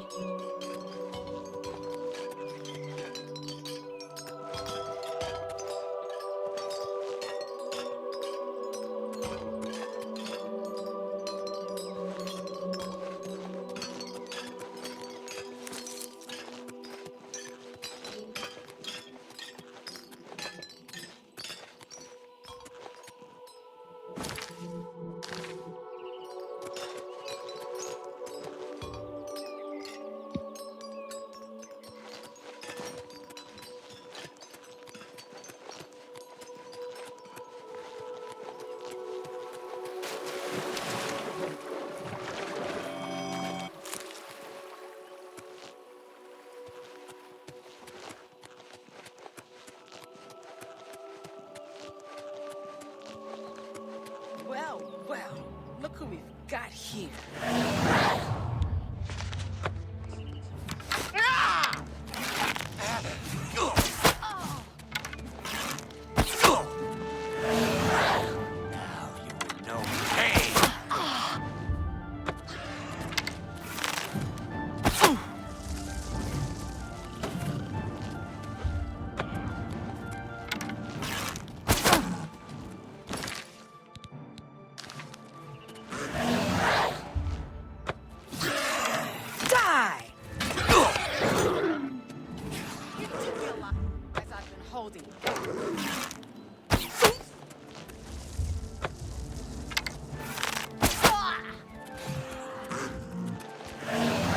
Am I supposed to be impressed? To say.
Someone died around here with the cog I want. I don't know where this guy's body is.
I'm going to try this entire approach again. See if I can uncover the cog.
This time I did get the dwarven part.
Go in here.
dark and deep.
I'm gonna use my special strong potion for this mage.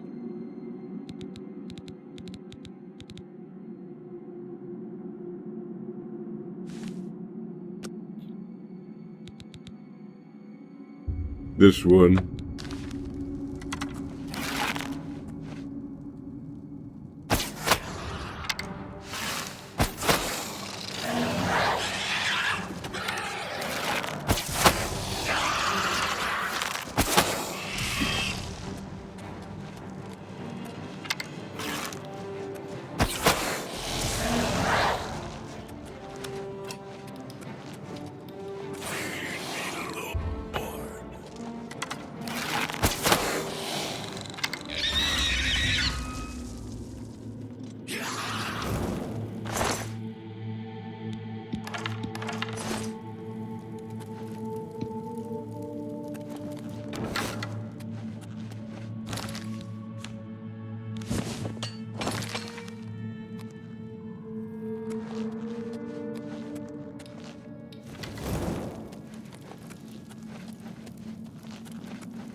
Trophies.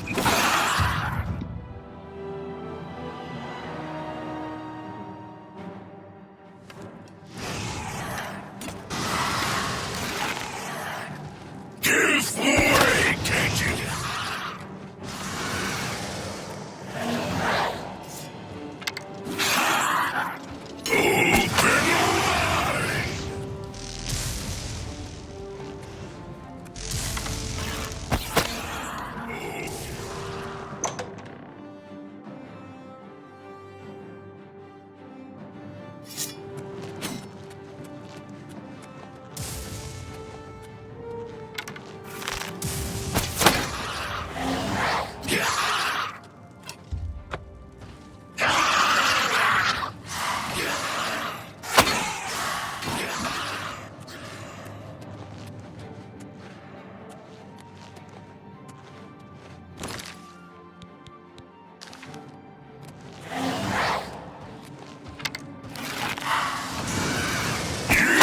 Slave.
Again.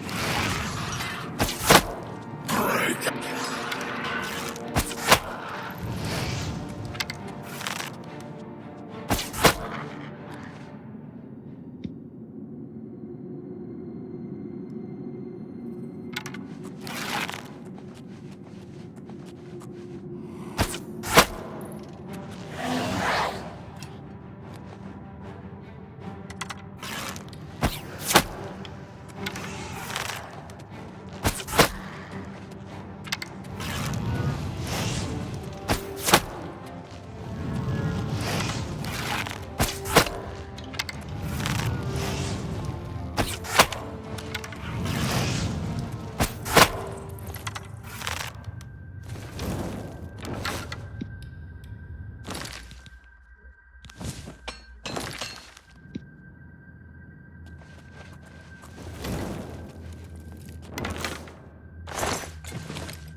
I think I'm going to go on then trying to capture this dwarven part.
Stop where you are.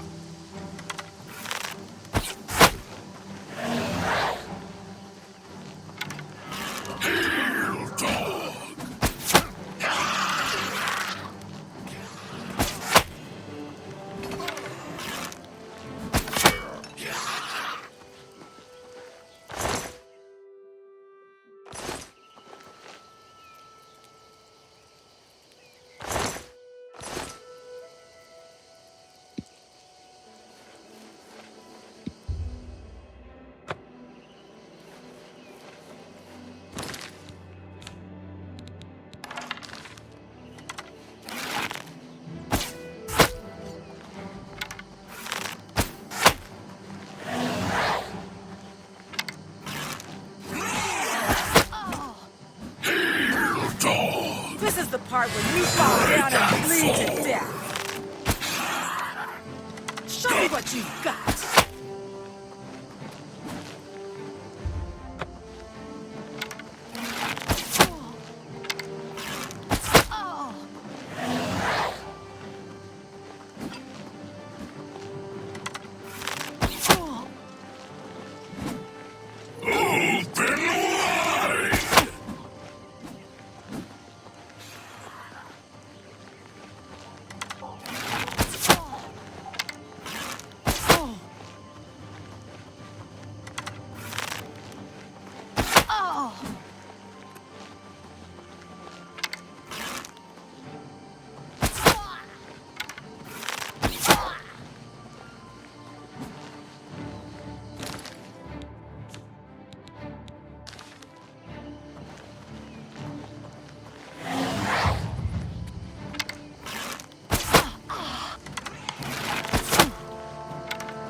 What if my health 10 points for the Curious of the Bear?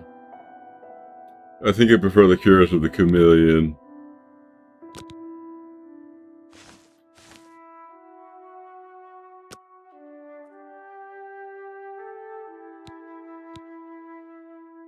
Resist disease 50%, resist poison 50%, resist noble weapons 11%.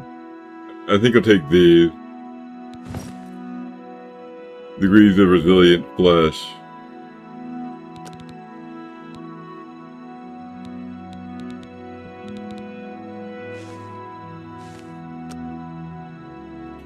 Fire shield. This isn't anything. I'll just take this salamander thing.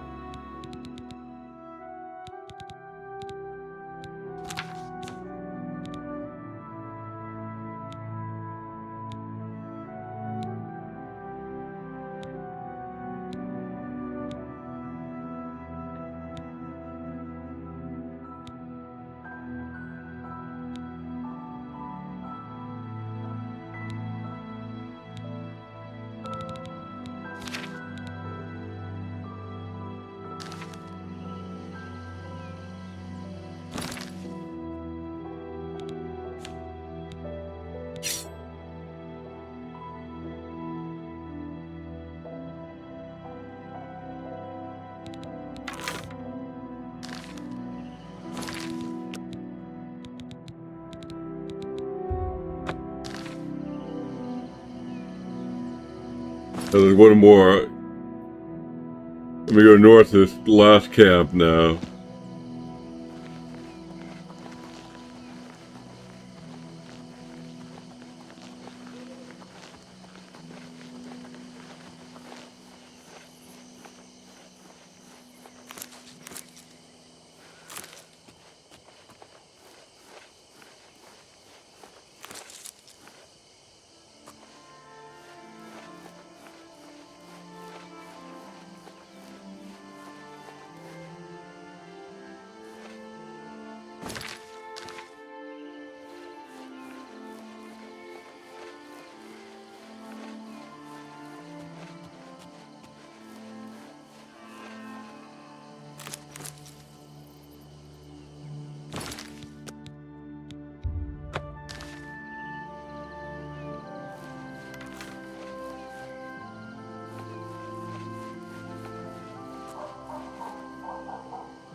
Interesting.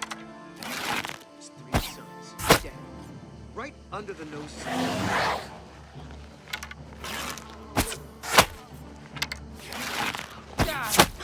What's the matter? It's the baby.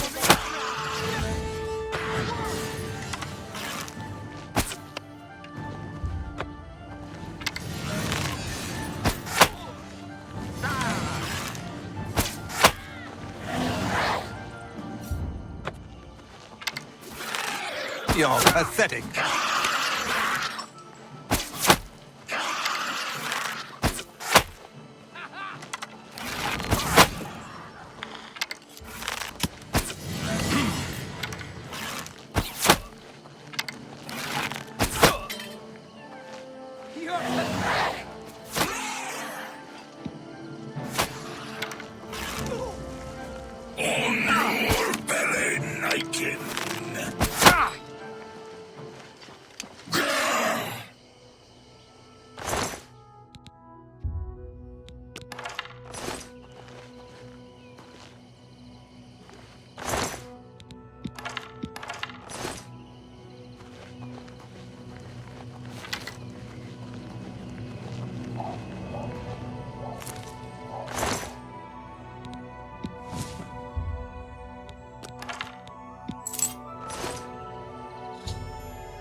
I recovered all the missing dwarven artifacts. I should take them to Bothiel, the Arcane University at once, so she can repair the orrery.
Greetings, apprentice. Hello, apprentice. You have them? The items I requested? Give them to me, please. Yes, this seems to be everything. Here's your reward. Thank you again.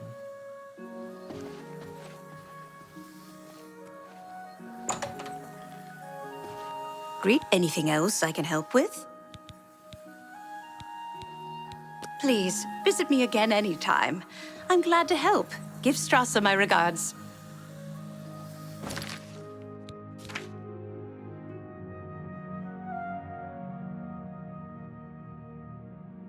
With the Alice has been given the dwarven artifacts necessary for the orrery, I should give her a day to make the necessary repairs, then visit the orrery again at the Arcane University.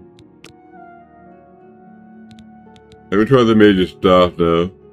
I need to find the grove near Wellspring Cave, northeast of the Imperial City, to acquire wood for my mage's staff.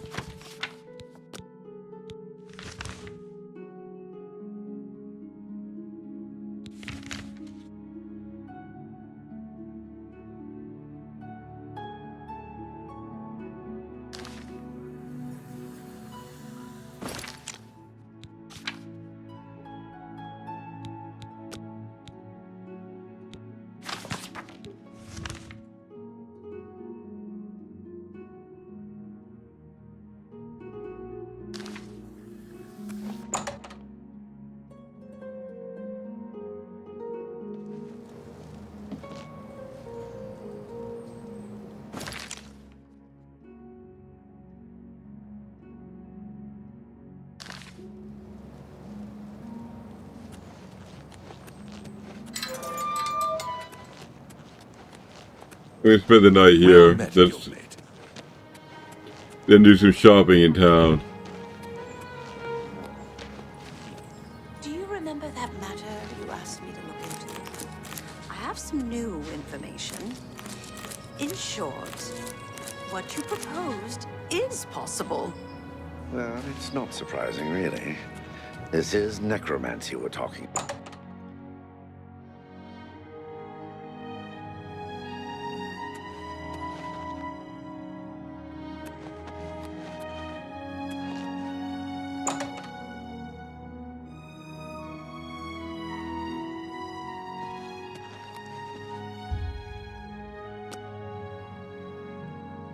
Mage's quarters.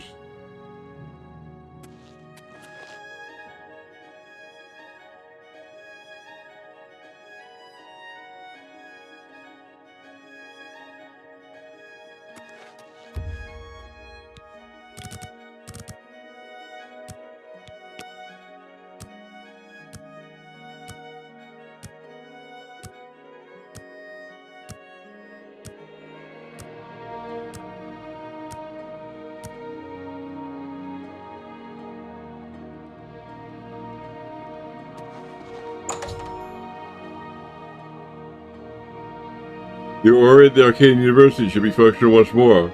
I can visit it as often as I like and also receive powers based on the phases of the moon.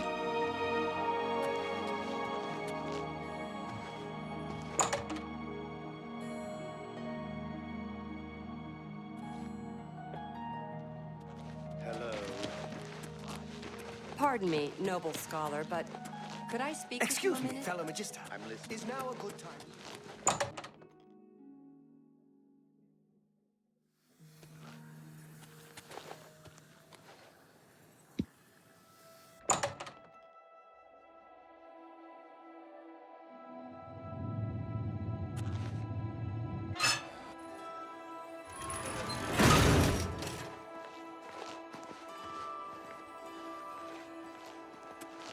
A pleasure to speak with you.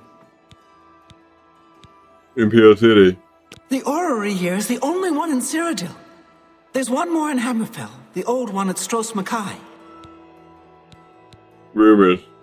Half of the Council of Mages resigned when Craven took over the position of Archmage. You too.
Then I got some power, but I can't seem to find it.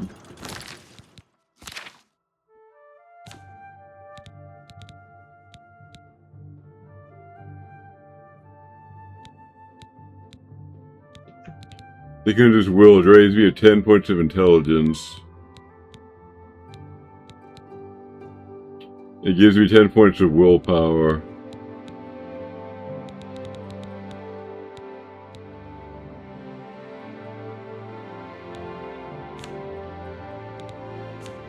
That's the thing I just got. The Kunda's will.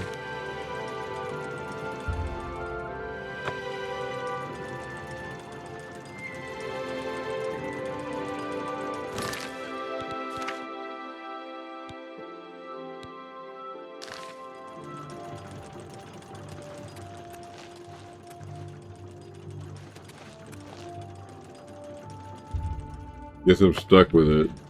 Not quite what I wanted.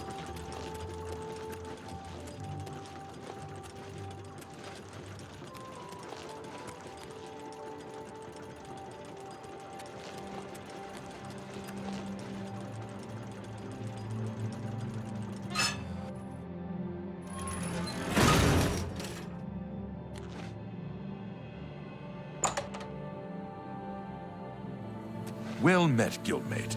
Good morning. What's...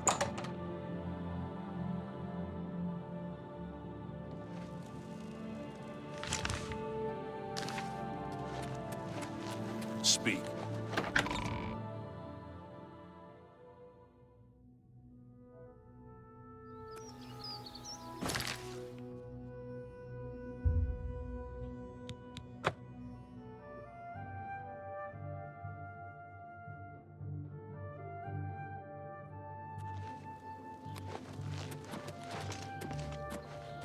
You look tired, my friend. Got called in on a murder. There's been some talk. Some of the men think it's...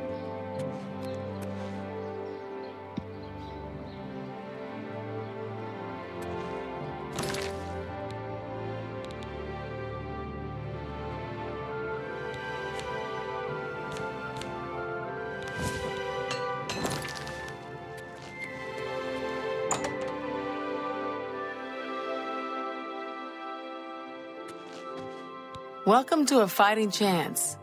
I'm Rosan, proprietor. I sell the best swords in the city, and I offer advanced training for armorers. Only quality goods for sale here. What can I interest you in?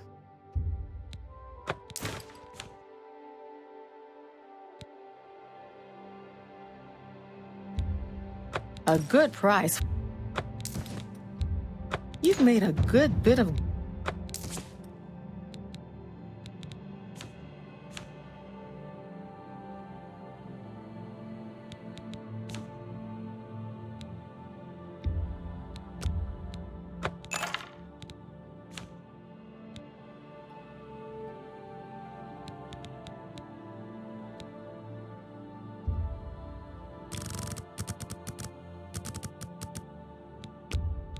An excellent deal.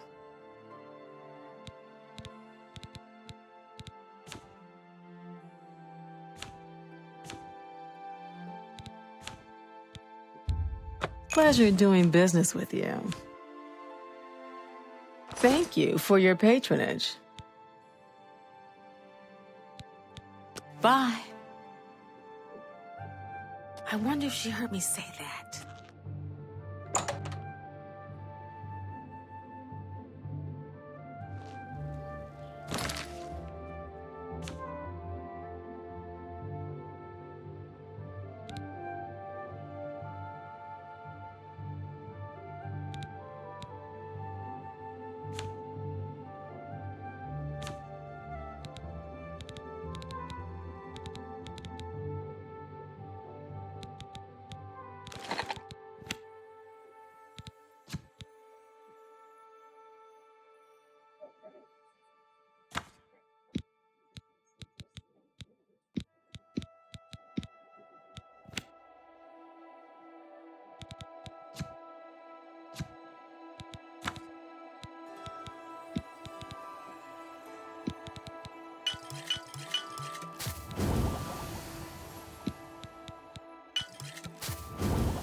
Don't be the last to read today's Black Hole.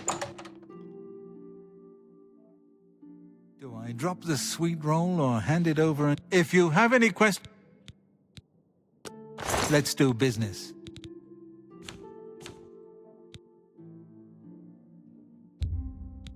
Oh, you drive a fine transaction.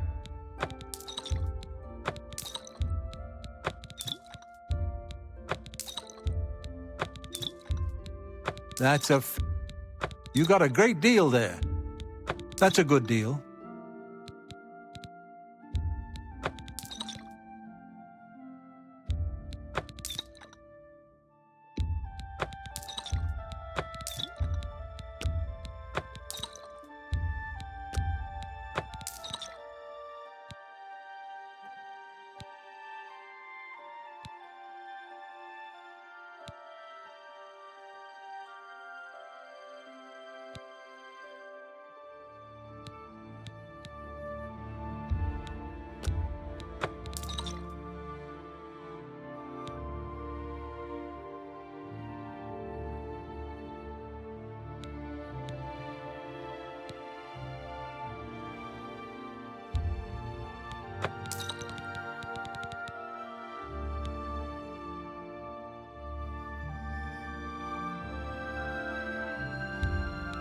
Oh, you drive a hard bargain.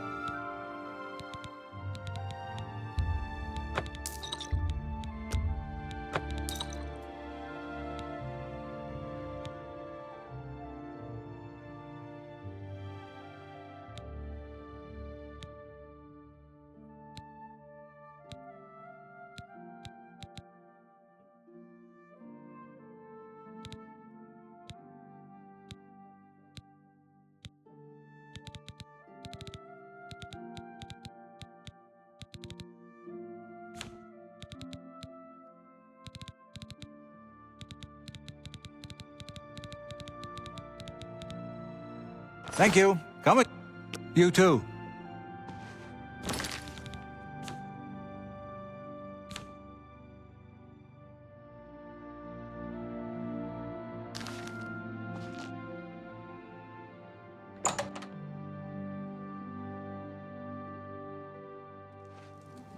Everybody needs a copy of the Black Horse Courier.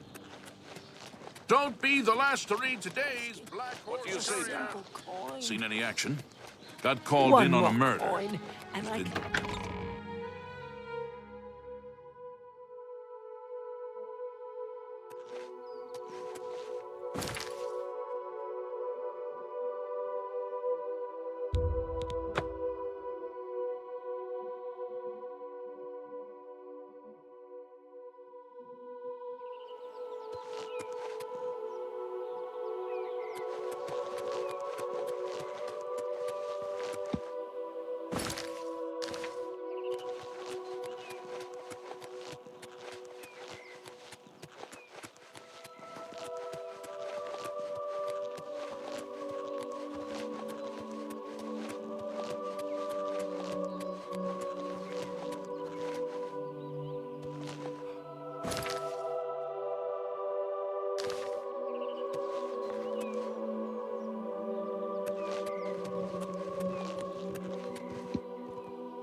I'm going to stop here.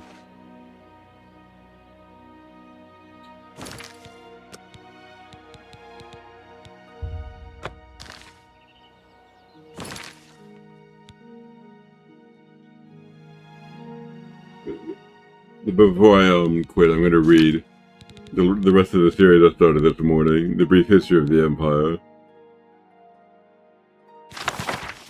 A Brief History of the Empire, Part 3, by Sir Nakasala III, Imperial Historian. In the first volume of the series told in brief the story of the succession of the first 8 emperors of the Septim Dynasty, from Tiber I to Kateria II. The second volume described the War of the Red Diamond and the 6 emperors that followed its aftermath, from Uriel III to Constantia I. At the end of that volume, it described how the Emperor Constantia's half-brother, Uriel IV, assumed the throne of the Empire of Tamriel. It will be recalled that Uriel IV was not a Septim by birth. His mother, though she reigned as Empress for many years, was a Dark Elf, married to a true Septim Emperor, Pelagius III. Uriel's father was actually Kataria's the first consort after Pelagius' death, a Breton nobleman named Galliver Lariat. Before taking the throne of the Empire, Constantia I had ruled the kingdom of Wales, but poor health had forced him to retire. Constantia had no children, so he legally adopted his half-brother Uriel and abdicated the kingdom. 7 years later, Constantia inherited the empire at the death of his mother. 3 years after that, Uriel once again found himself the recipient of Constantia's inheritance.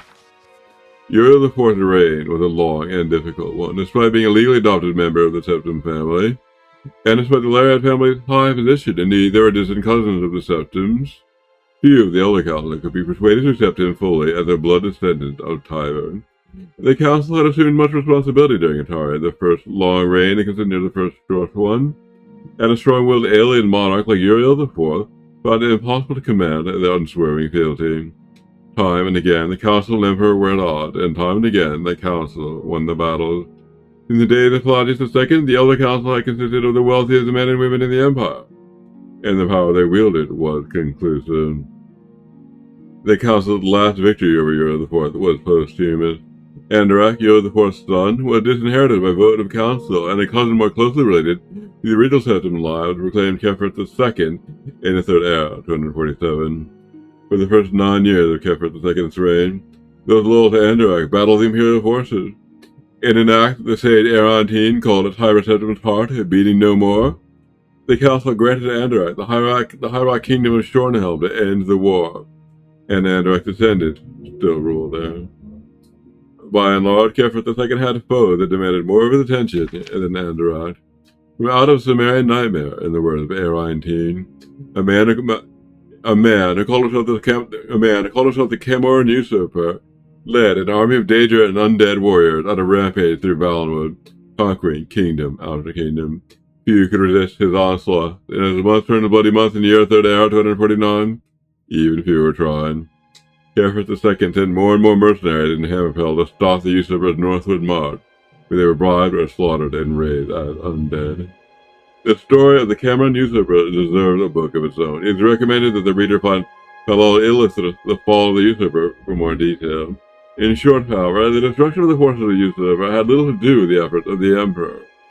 The result was a great regional victory and an increase in hostility toward the seemingly inefficacious empire. Uriel V, Kefert II's son and successor, swiveled opinion back toward the latent power of the empire. Turning the attention of Tamriel away from internal strife, Uriel V embarked on a series of invasions, beginning almost from the moment he took the throne in the Third Era 268. Uriel V conquered Rose Crea in 271, Castelque in 276, Inespelea in 279, and Esroniet in 284. In the Third Era 288, he embarked on his most ambitious enterprise, the invasion of the continent kingdom of Akavir. This ultimately proved a failure, for 2 years later Uriel V was killed in Akavir on the battlefield of Ionis. Nevertheless, Uriel V holds a reputation second only to Tiber as one of the 2 great warrior emperors of Tamriel.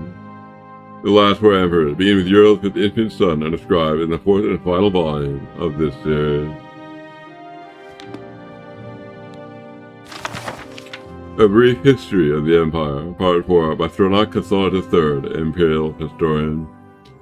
The first book of this series described in brief the first 8 emperors of the Seventh Dynasty, beginning with Tiberius the First. The second volume described the War of the Red Diamond and the 6 emperors who followed. The third volume described the troubles of the next 3 emperors, the frustrated Uriel IV, the ineffectual GeForce II, and the heroic Uriel V. On Uriel V's death across the sea in a distant hostile Akavir, Uriel VI was but 5 years old. In fact, Uriel VI was born only slightly before his father left for Akavir. Uriel V's only other progeny by a morganatic alliance were the twins Morhatha and Alosa, who had been born a month after Uriel V left. Uriel VI was crowned in 290th year of the Third Era. The imperial consort Thonica, as the boy's mother, was given a restricted regency until Uriel VI reached his majority. The Elder Council retained the real power, as they had ever since the days of Kataria I.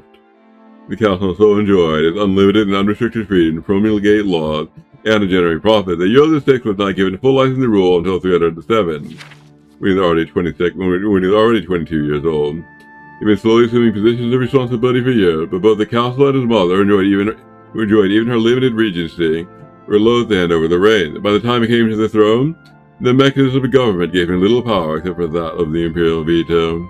This power, however, he regularly and vigorously exercised. By 313, Uriel VI could boast with conviction they truly did rule Tamriel. He utilized defunct spy networks and guardians to bully and coerce the difficult members of the Elder Council.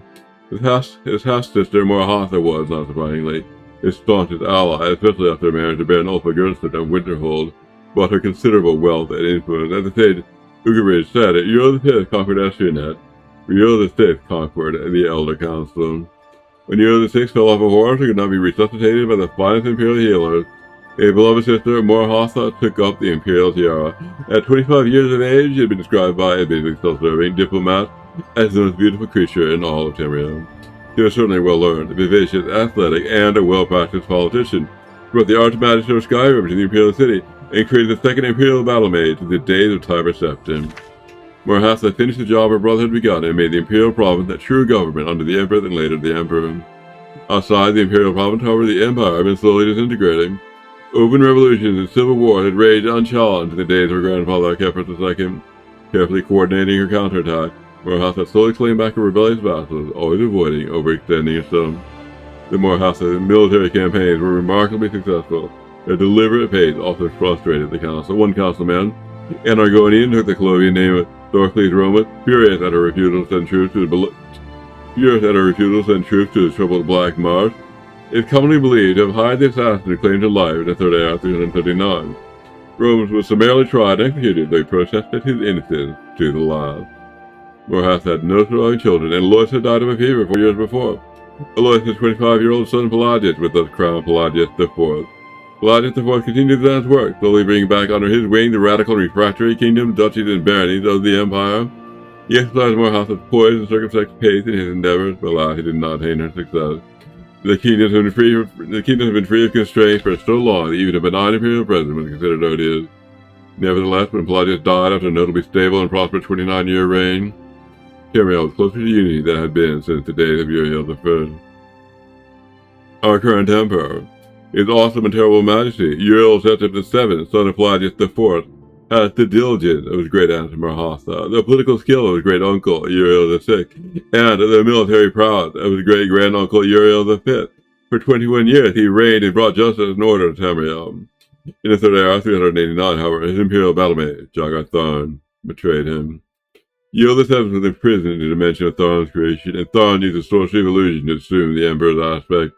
For the next 10 years, Tharn abused imperial privilege but did not continue Uriel VII's schedule of reconquest. It is not yet entirely known what Tharn's goals and personal accomplishments were during the 10 years he masqueraded as his liege lord. In the Third Era 399, an enigmatic champion defeated the battle mage in the dungeons of the Imperial Palace and freed Uriel VII from his other dimensional jail. Since his emancipation, Uriel VII has worked diligently to renew the battle that would reunite Tamriel. Tharn's interference broke the momentum, it is true. But the years since then have proven that the hope of the golden age of Tiber Septim's rule glorifying Tamriel once again.